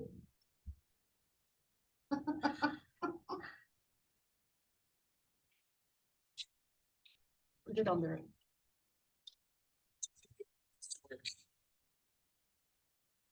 Okay, we can hear you. All right, excellent. For the intrusiveness finding, you don't have to find that the C0 is more or less intrusive than the R2. It's for the C2. So in this case, the council or P&Z could approve anything that is C2 or lower. So if they found that the C2 designation, then they have permission to do that. But you're comparing the C0 to the C2, not the currently zoned designation, if that makes sense. Okay. It's the comparison to the applied for one. So, which in this case, I believe is the C2 zoning on the application. So they would just need to find that the C0 is less intensive and intrusive than the C2. That's all, not the R designation. I just wanted to clarify that.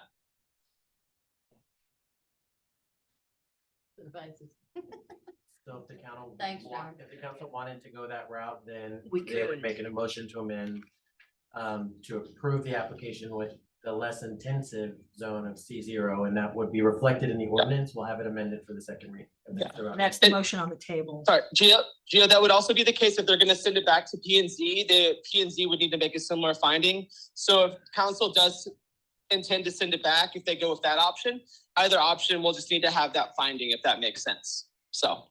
The motion on the table is to send Send it it back back. to planning. Oh, and that's right. zoning For For Z0. referral for the C0. Which I did because we're always saying we need the boards to be in everything.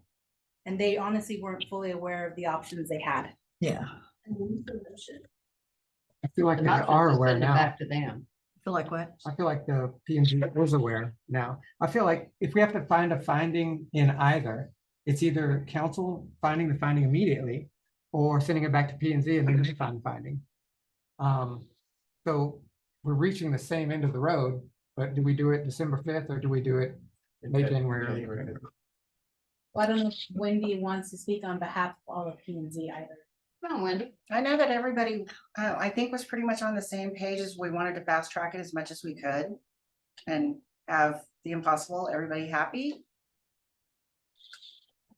That's the impression I got from the others, that everybody loves Terra, everybody supports Terra, everybody likes small business. If we want to see it happen, how can we make it happen? That's kind of where we left it off. I agree with you. Abby, And quickly, if possible. you want to ask Abby her thoughts? Do you guys need Joey still or can? we- No. No, we don't Joey, need bye. Joey, we're gonna hang up. I'm a little confused. Okay. And obviously, Councilmember Rodriguez? Maybe see if she has the same impression of Sure. what the other yes. board members. Yeah. Councilmember Rodriguez first. You want to go ahead? You want to hear Abby first? You want to go ahead? That's fine. Okay. All right, Abby, would you like to comment, please? Abby's our chair of the Zoning and Planning Board. Because she didn't want to comment. You're on mute. I don't have to wait. You're on mute, Abby. Rather than text her that. You're on. Do you want I me don't to think text she's her? there. I don't, think it should- Abby, probably. I'm gonna get it She right. probably forgot she was listening. Okay, we'll come back and ask Abby again in just a moment. So Councilmember Rodriguez. Tara, I'd like to applaud you for wanting to open this small business here in Alpine. That is just awesome. The many letters that we got spoke very highly of you. The only thing that I had with the letters is that the majority of the letters were not from people that were going to be directly affected by your business. I mean, you had wonderful recommendations, but it was not from the people that are living there. I'd like to note that there was 3 actually that opposed this and not just 2. Their reasoning was, that it could possibly affect their property taxes, the value of their home. It could make it harder to sell. One thing that Councilor Stokes said was that it would automatically go back to residential. It doesn't. It doesn't automatically go back to residential if you close your shop. It would have to be brought back and go back into that section. I know plenty of places here in Alpine, my family's being one that has closed it years ago and is still considered residential. So I think those are some of the things that these other people are looking at. It's not just as simple as, well, it'll automatically goes back. No, it doesn't.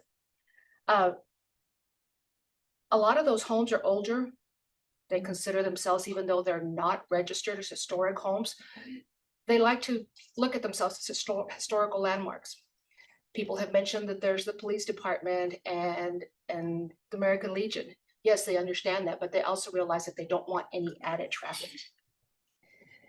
With that being said, I think that we need to listen to these people that are directly affected by it.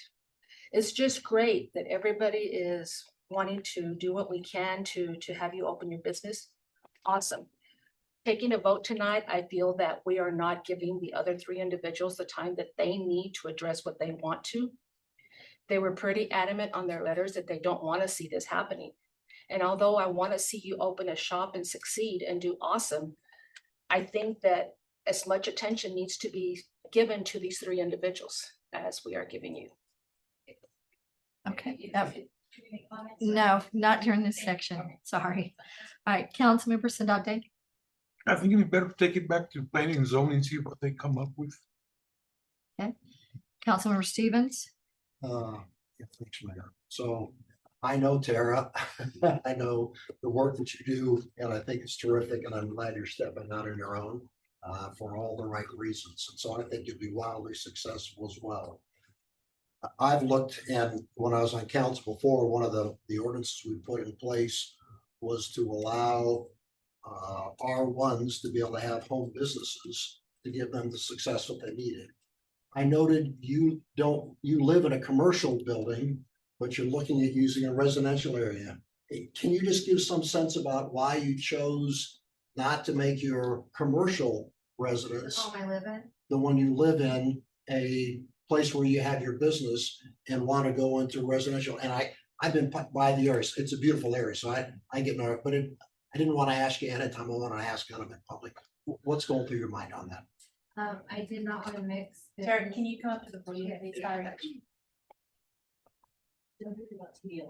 Yes. First of all, TDLR, who we get our license through, does have restrictions of working in your home with a beauty salon. Okay. Second of all, I just did not want to mix my business and personal life together. And yeah, I mean, it would have been a lot easier, of course, Yeah. doing it that way. Yeah, you have commercials. You have a commercial Exactly, yeah, but it just would not work. TDLR, like I said, with their restrictions. Okay, Yeah. thank you. No, Yeah. that's great. But thank you very much Yeah. my sense is, because I too have been thinking about what's the way to go work this to respond, because like Judy's I've got a lot more than 3 comments input. I printed them out. I responded. Everyone sent me a note. I responded back to saying, hey, it's an issue. Some of the residents who were around there actually called and says, we can't be here tonight at city council. because they have medical issues or whatever, trying to get appointments. That's the challenge. I even looked and said, because the property, when you're not there, if it's a C0, then can be used for whoever wants to use it for an office building. They can tear down the house, build office buildings. It's a nice size lot, so you can put a lot of office on there in terms of construction. Not that Alpine needs it, because the last thing we need right now is more commercial Another space in empty. Alpine. We got 32 empty buildings right now. And we're short residential area. That was another element that came forward. My honest thought was, it's such a nice area, and given the homes that are around, you'd almost look and say, could we create a restrictive covenant that goes with the property so that it ever got sold? Because let's see, who owns the property? They've left. They left. I was excited about what they're trying to do to that property. And so I look and say, the short term, kind of what they plan to do for that, for you to be there, what a great item. I just worry about when people are gone. Yeah. And what's gonna happen to it. And that bird sanctuary, God, would be phenomenal. And so that's why I was just thinking a simple way would be a restrictive covenant that goes with it. When you make the zoning change or whatever, that's what it could be there. But here we are trying to solve a problem real time. And so my inclination, I'd love to get it going. And I don't know, let me ask another question. Come back. Yeah, because I've not been over to where I'm from. Are you still working, or did Jenny kick you out, or what's going on there? Okay. Jenny. No, I'm still working. Okay, Yeah. okay. So does putting this off a month or two impact your ability to do business? And No. give whatever the answer is that's appropriate. 'Cause No, I will be okay if we have to, put this on hold and get this to work. Okay. I will say that I did take a risk and went ahead and invested in this building. Yeah, no, I know that, Yeah, so it would be a big loss on my part, but it was a risk that I took, hoping that this would work. Yeah, my So- sense is I think we all want to figure out how to help. It's what's the Right. right solution for the long term. Right, I So appreciate That's what it. my head says. Okay. Tara, I have a question. Sure. Did you ever go and speak to the neighbors in the area and let them know what you had in mind and what you were doing and try to I ease did some of their not, concerns? I did not talk to the neighbors. I know that probably would have been a good route to take, but I didn't talk to them.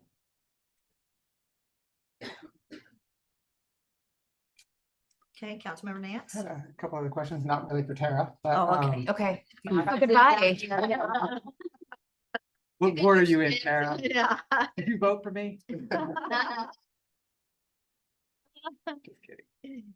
Couple things. One was,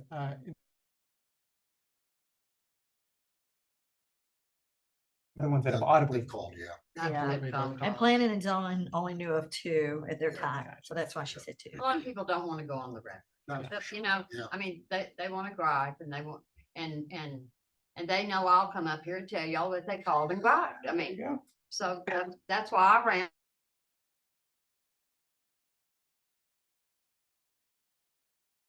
one of the people that complained, they have a short-term rental directly across from them as well.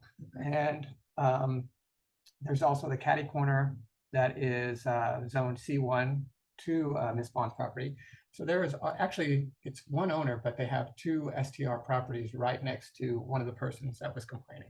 Now, it's still zoned R2. Yep. But that would be, if you're worried about traffic and other noxious things that were going on in that thing, that would also be a complaint. And that one's directly across from the house. And I'm not saying the STR is bad. I'm sure the STR is good because, so I'm not saying, I'm just saying it is an STR. The other thing is, from the city's perspective, I think it would be nice if we had, and I know y'all are working towards this, but when we receive that zoning map, to have the utmost data, because then we start coming in and looking.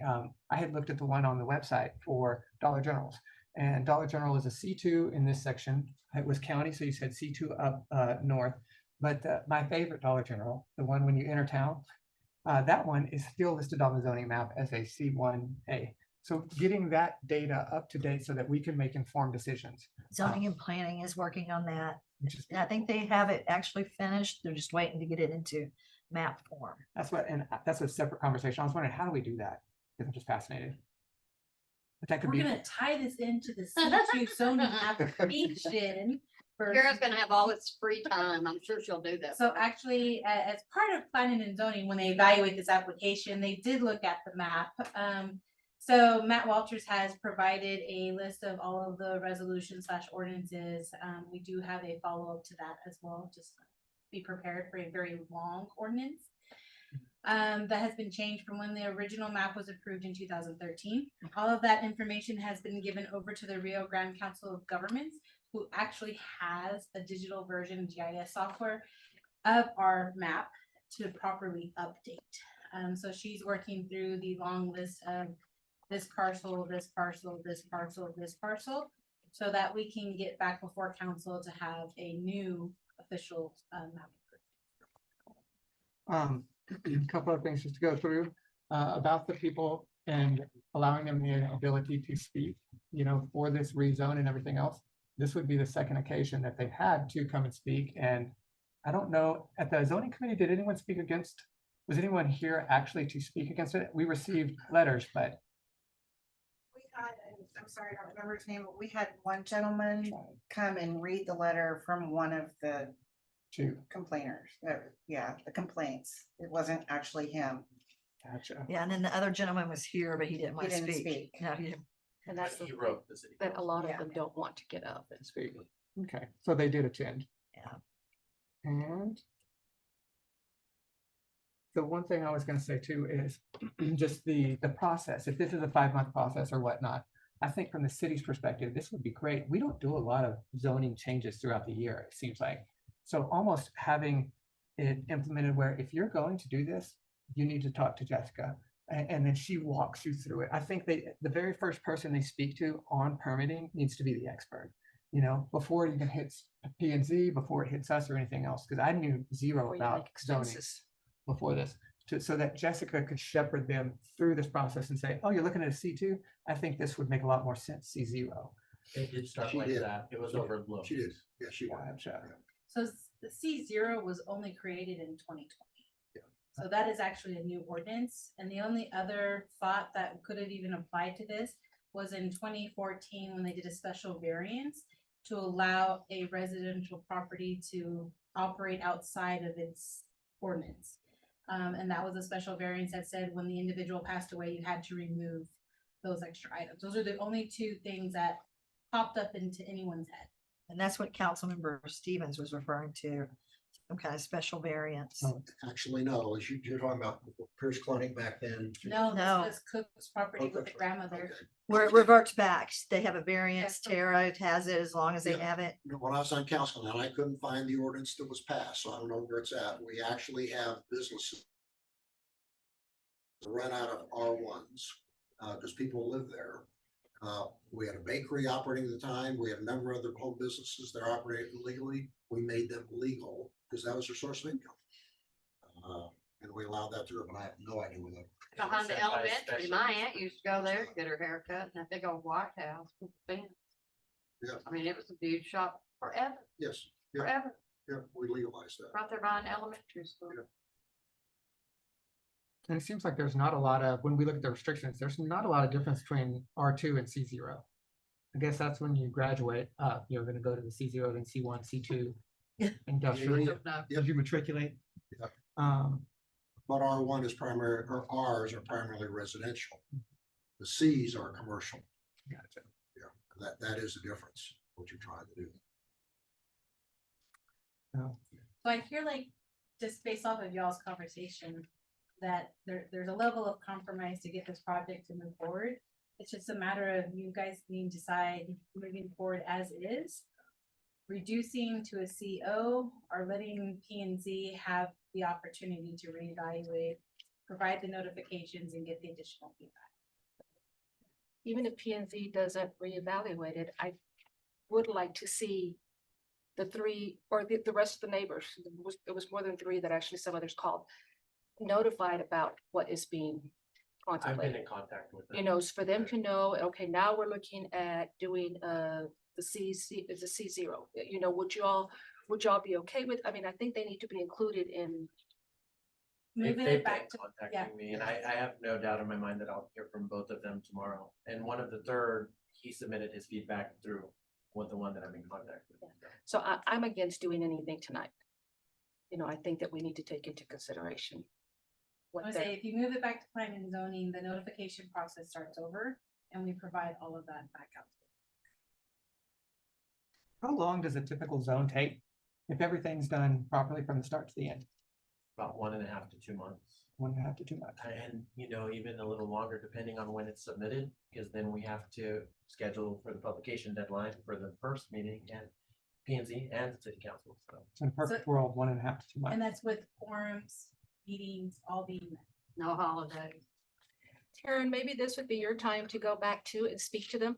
Maybe if they heard from you and were told, you know, hey, I don't do late appointments, I'm willing, you know, what your plans are for it. And maybe if they had some kind of vision of, like, say, hey, when I leave, you know, I'll start paperwork to get it back, or the owner's will or something, so that maybe something can be reached with both of y'all to make it work. Something that's going to work for you, but also appease them. So along those lines, I would applaud that. Their issue has been not with Tara there. Right, no, Their yeah, issue that's what I is mean. It's, After Tara's gone, yeah, then the ordinance takes precedence and it doesn't matter. yeah, that's what I said. Tell her what her plans are. And maybe you could say that, you know, I could make sure that the owners go back and rezone once I leave.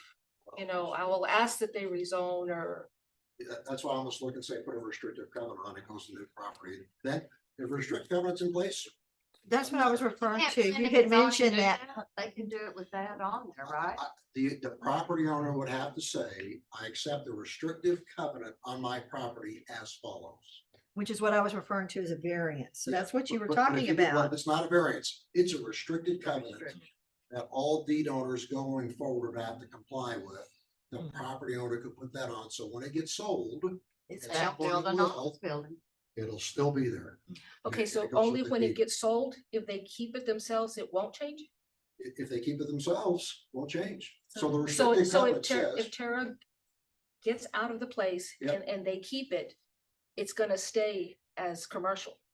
if you leave it as an R2 with the restricted covenant, or if you make it a C0 and make it a restricted covenant, but see, making a C0 with restricted covenant doesn't make sense at all.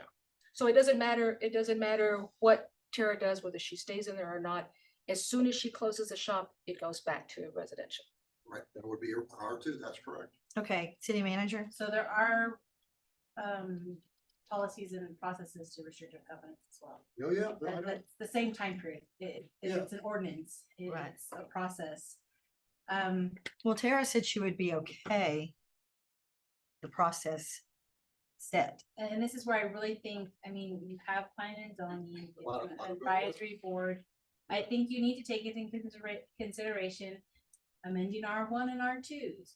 Do you want restrictive covenants? There are guidelines and regulations, and I will send out some additional information to y'all as soon as the meeting's over on it. Can't wait. Is the CEO. Well, so we were going down these rabbit holes from the beginning. So you wanted to look at every possible option. I don't think either direction you're taking, whether amend an ordinance, whether it's a CO, whichever direction P and Z recommends we move forward with, it's the same. You're looking at either having a called meeting specifically to get it approved sooner, or you're looking at a January, February time.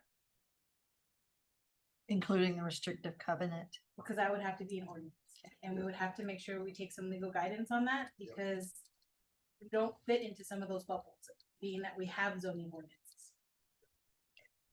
All right, Councilmember Nance. I was just gonna say, and beauty shops, if I'm not crazy, are allowed in C2, C1, and C0. There's a great variance in what all that could be. Could you speak to what some of the C0s we have are? So where you're coming into town, PSE? Yeah, doctor's office. They are a CO. So that is Because they're a a doctor's recent, office. yes. From, I believe, a residential. Even the part where they're in the church. I don't believe that is a CO. I'd have to. Prior location. That was my current status of getting you information. My computer is just not loading. There are a very handful. It is a new as of 2020, so it's not been utilized to the extent that it may have been. I just know for sure that one because when we were looking things up, that's the one that stood out the fastest. During this process too, just to get the bottom, so when we look at it, it has to be contiguous. Like when you zone, you have to zone contiguous, correct? Except for CO. Except for CO. And is that why this was initially labeled as a C2? Because the only contiguous property would be the police department, which is C2? Mr. Lasoy is in the commercial zone over That is there. exactly what they That's were what it thinking is. when Yeah. they advised, C2 would be the best option, and I mean, she just didn't, you know, like she said, C0 is new. C0 is new, so we said the property's contiguous, so we're gonna make it C2. This is the path we're gonna lead you down. Even though it's not where we're trying to send her right now. But now, to me, it kind of falls on us. Like we made a wrong zone recommendation at start, and it's because it's complex. Everything's complex. I guess the one thing where I keep coming back to is we penalize the business owner, and everyone seems on board with kind of the end game of this. It's just how quickly do we get there? And if we're sending it back People to, who don't want this business owner in there. Well, every You got it. single one of the objections, or at least two of the three, because I haven't talked to one of them. They are completely fine if we were to be able to do it as a special use. Yes. So if it Right, was to just cover for it. Tara, just for the duration of her And being that's what there, I was they would told. be completely fine with it. And It- that's, Our ordinance currently explicitly does not allow a beauty salon through special use, so I mean, even that would be an option on the table to amend the ordinance. Yep. Earliest that could happen would be, we could do a first reading on December 5th, and then a second and final on January 2nd. Yep. So that's probably one of the more shorter, That's and that would be good. striking out the beauty salon, as, you know, so then this becomes a special use permit. Yeah. right? Yep. Then we can go the special use permit route, but once the ordinance passes, she'd have to apply for special use permit. We'd have to just send it through P and Z. We'd have to send it through council. We'd have to do the publication deadlines as well. When, Run it in parallel. in your mind, when would a C0 ever be approved? Like, I mean, typically, a homeowner, a residential property is always going to say they don't want a commercial property there. I think that the amendment is already from C2 to C0 because you're saying you don't want a gas station next to your property. I understand. But this is the only one you can spot zone. The others you can't, it has to be contiguous and everything else. So those limits are already built within C1 and C2. I think this is already what I would consider a soft commercial zone. But I guess I'm The just, C0, our ordinance specifically states that C0 is used as a buffer between C1 and, I'm sorry, between commercial and residential. Yeah, so. it's the compromise.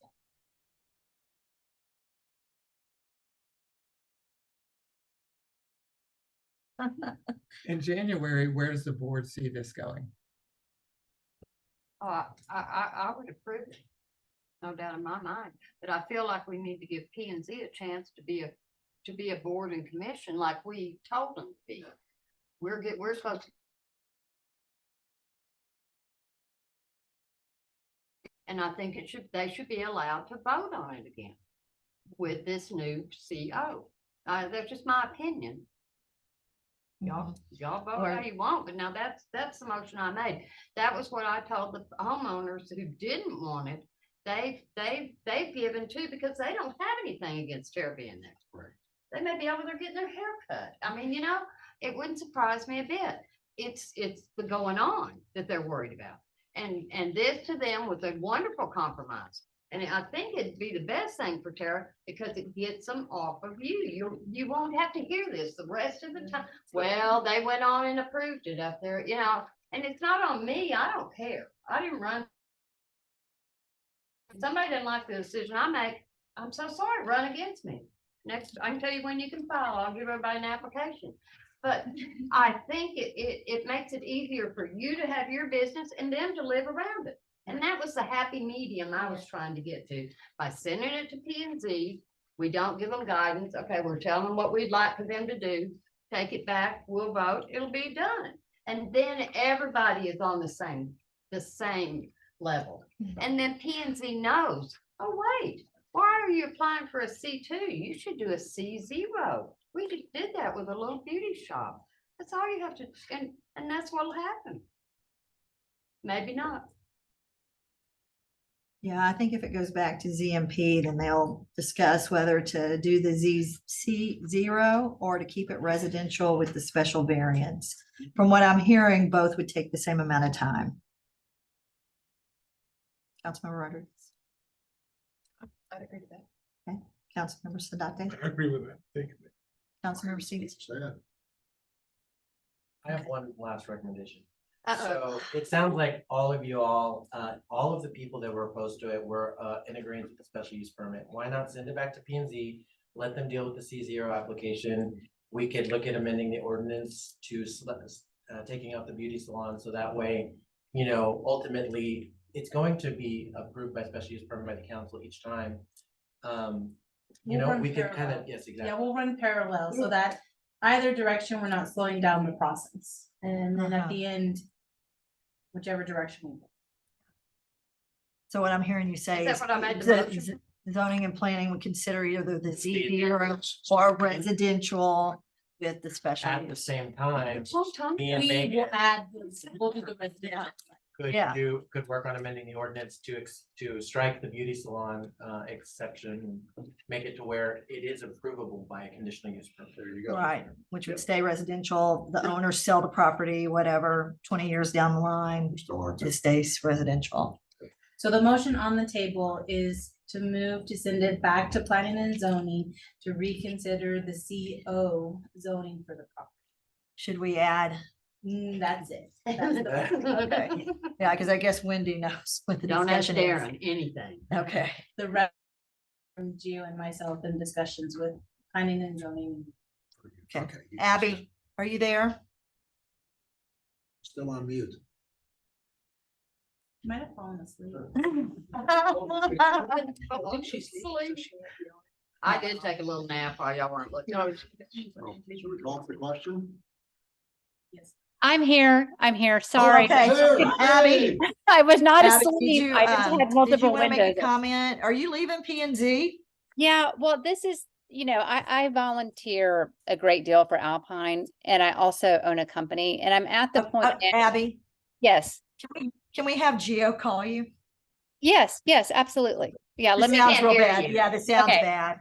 Okay, all right. I'm gonna watch for my phone. Your question's not on the agenda. What question? Should leave it. Oh, it was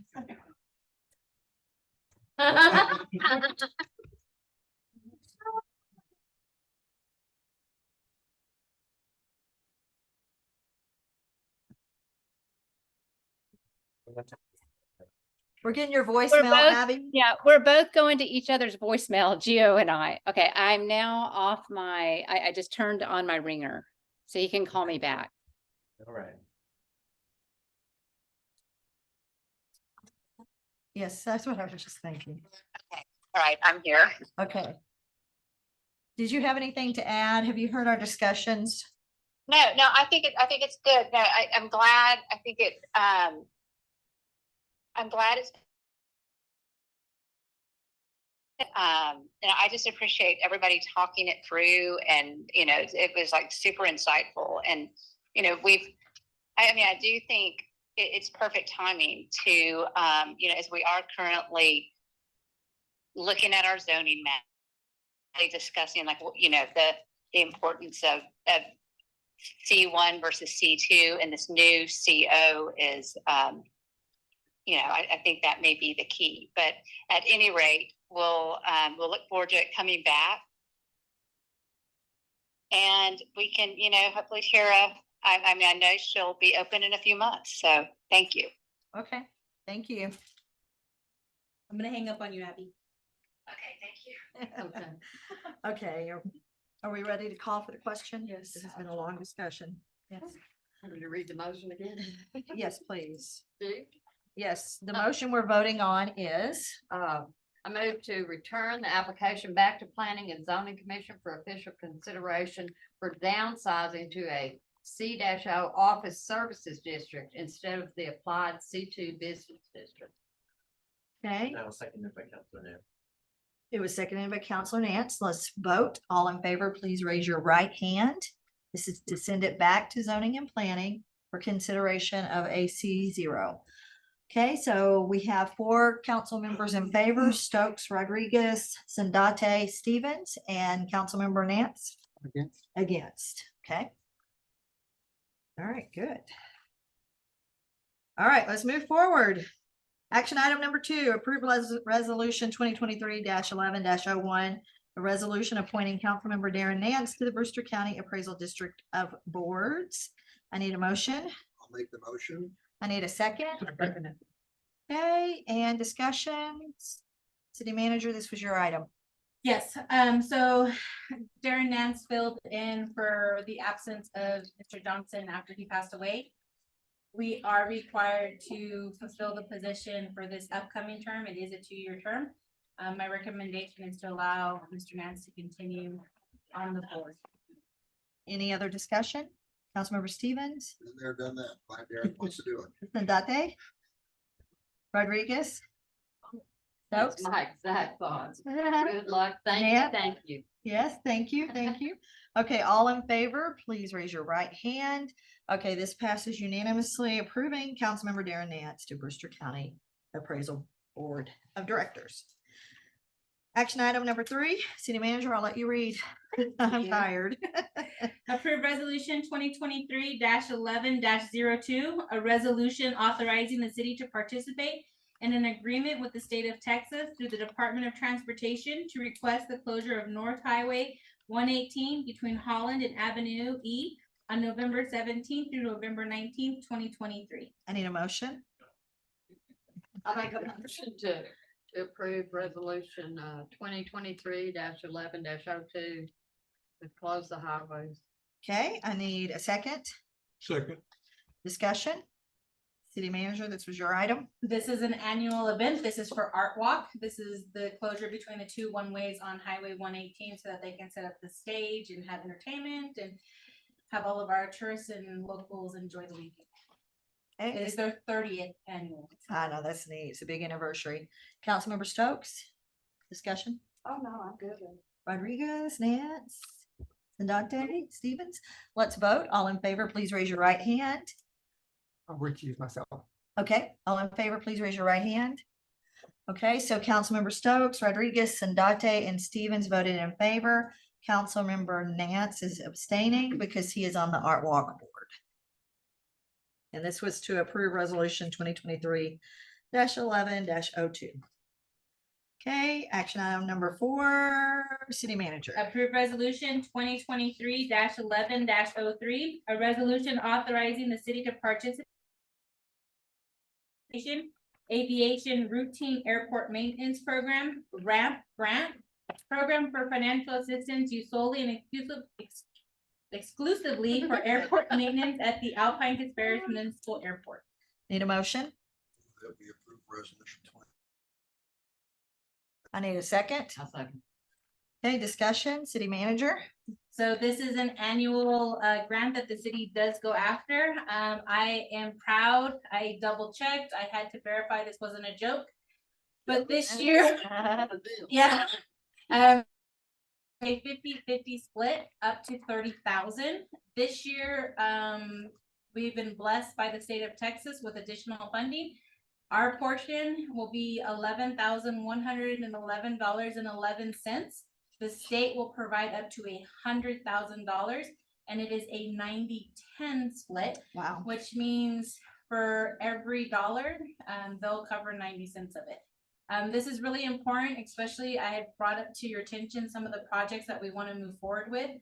This helps us, the paving, our fuel system to a certain point, our beacon, a lot of what we need to get done. This will be a good chunk, and we're not going to be out, that extra 40% because they'll cover it. So we're really excited for this one. And we've got a long list.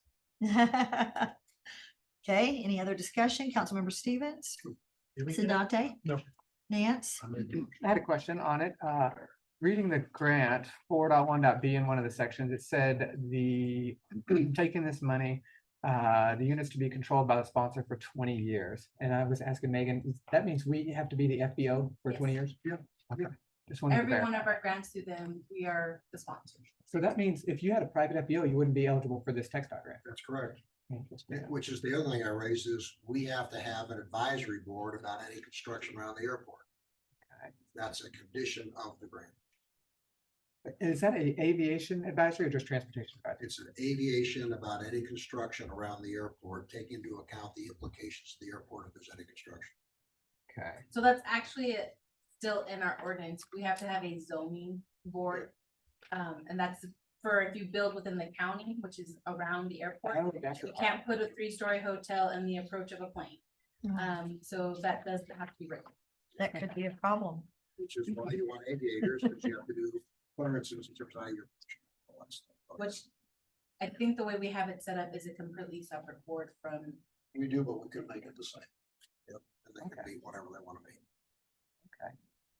This would be a time, then last one, what was the cost of a single audit last year? Last year we had to do a single audit, right? no, we did not do a single audit. The last time we did a single audit was in, I believe, 2019. I thought we just did one because we had a huge amount of federal money. We were right below the 750. For 2023, the fiscal year we just finished, we will have to have a single audit. For the one we just finished. Yes. All the funding from, that's- Oh, and then ESSER will put us over at this time, or not ESSER, that's in education, but the wastewater treatment. So that was for 24. 23 fiscal year, we were put over the 750 with the lighting project from the airport. Gotcha. So we're gonna have back-to-back single audits. Correct. So this doesn't get affected by that. Okay, and I think it said submit to state revenues and the revenues and expenses of the airport. Anything we need to know about that? You said we've been revenue neutral on the airport pretty much. So we pretty much break even because our capital improvements are kind of neutral. And so what we bring in kind of goes down with our depreciation. It's just a balancing act. But they've done really well with maintaining their fund, our net position. We've put money aside for future projects. So, and we have a little bit coming that we'll put aside too. That's everything. Okay, Councilmember Rodriguez. Councilmember Stokes. Okay, let's vote. All in favor, please raise your right hand. Okay, all council members unanimously approved the city to participate in the Texas Department of Transportation Aviation Routine Airport Maintenance Program. Moving on to action item number 5, city manager. Approved resolution 2023-11-04, a resolution approving the lease agreement between South Plains Community Action Association, SPCAA, and the city of Alpine for the use of property located at 607 West Gallego Avenue, known as the Neighborhood Center. I need a motion. Make a motion. Okay, I need a second. Second. Okay, discussion, city manager. This has been a fun process. So Do y'all hear sarcasm? Well, no, because it's really been a learning experience. When Big Bend Community Action pulled out of the agreement with the city for the lease of the building, we kind of had all these options come before us. It was brought to council in discussion with what direction do we want to go? Do we want to continue with the same type of lease? Do we want to make improvements? Do we want to make it easy, hard? A wealth of different paths. Working with the attorneys, they provided a draft lease agreement. But as we've gone through this process, the original group that wanted to lease that replaced Big Bend Community Action actually found another facility to lease. We found out that Big Bend Community Action had subleased the facility to another group, which is the South Plains, which were actually eager to, either share the lease, have it for themselves. It was a back and forth game.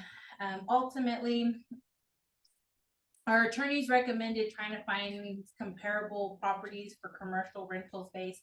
Not very easy to do, especially when we were trying to split the lease. Once we were no longer splitting the lease, I asked them specifically if South Plains would take it. They agreed.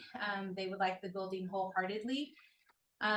Looking at what we should charge was a little bit harder. We called different realtors. Marcy Tuck assisted me with that. There really is not the comparable that we thought we would find. So I just threw a number out there. I put in the current lease that is being proposed, $500 a month, and the city covers utilities. And the reason why I want the city to cover utilities is with our ability to monitor the utilities and kind of know what's going on, if something was to happen and South Plains was have to pull out for funding reasons, the building would still be able to operate. Halfway through trying to come up with an agreement, the electricity was cut off, making it a little bit hard for everyone, including the city itself, to get the building cleaned out, to get things moved. There's no lights. They're received a copy of the lease. They are in agreement with the lease. It is a 5-year lease, $500 a month, and the city will cover certain utilities. We won't do the phone and internet, stuff like that. There's also, at the advice of the attorneys, a list of who's responsible for what. One of the big concerns we had is, well, who maintains the building? And so that is actually outlined specifically within the building or the lease.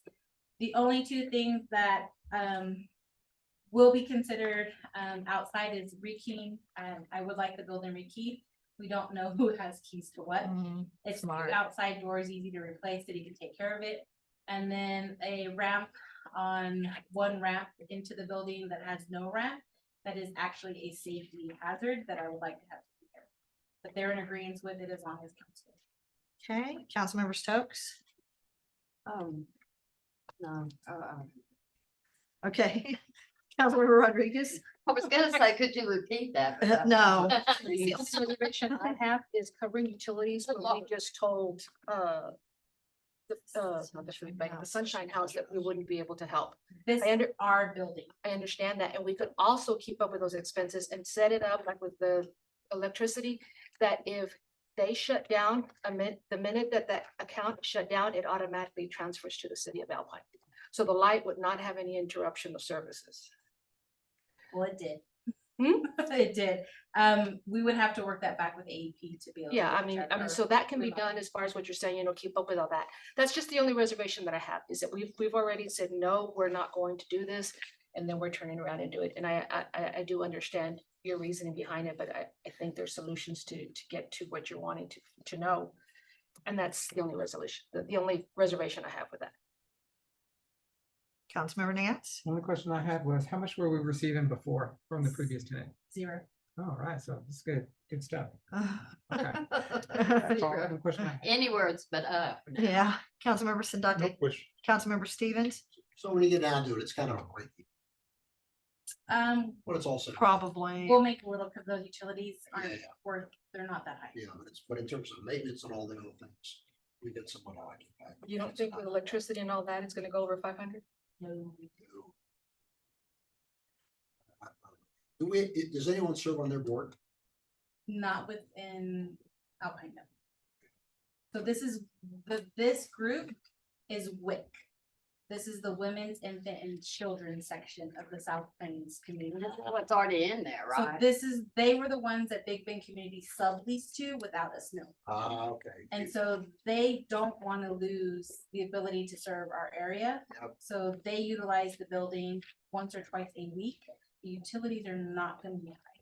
And I'll be honest that I didn't read the whole thing. So is there anything on there that they cannot sublease? Oh, yeah. Oh, yeah. it's in there. Okay, so we don't have that happen to us again, right? We learned. Yeah, because we didn't expect that sublease. Yeah.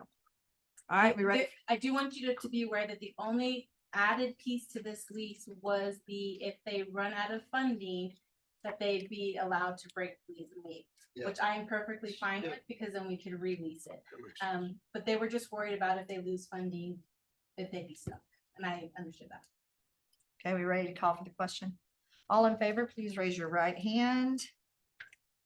Okay, City Secretary, Council approved this unanimously, which is Resolution 2023-11-04 for the lease agreement with the SPCAA in the city of Alpine. Moving on to action item number 6, City Manager. Approved special use permit 2023-10-03, a special use permit for the purpose of allowing the applicant Old Crystal Bar, Isabel Varlin Monsugan, and Van Huff PC to obtain a mixed beverage license permit from the Texas Alcoholic Beverage Commission to operate a bar.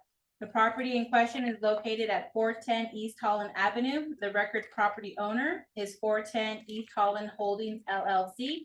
The property ID of the subject property is 12337. Okay, I need a motion.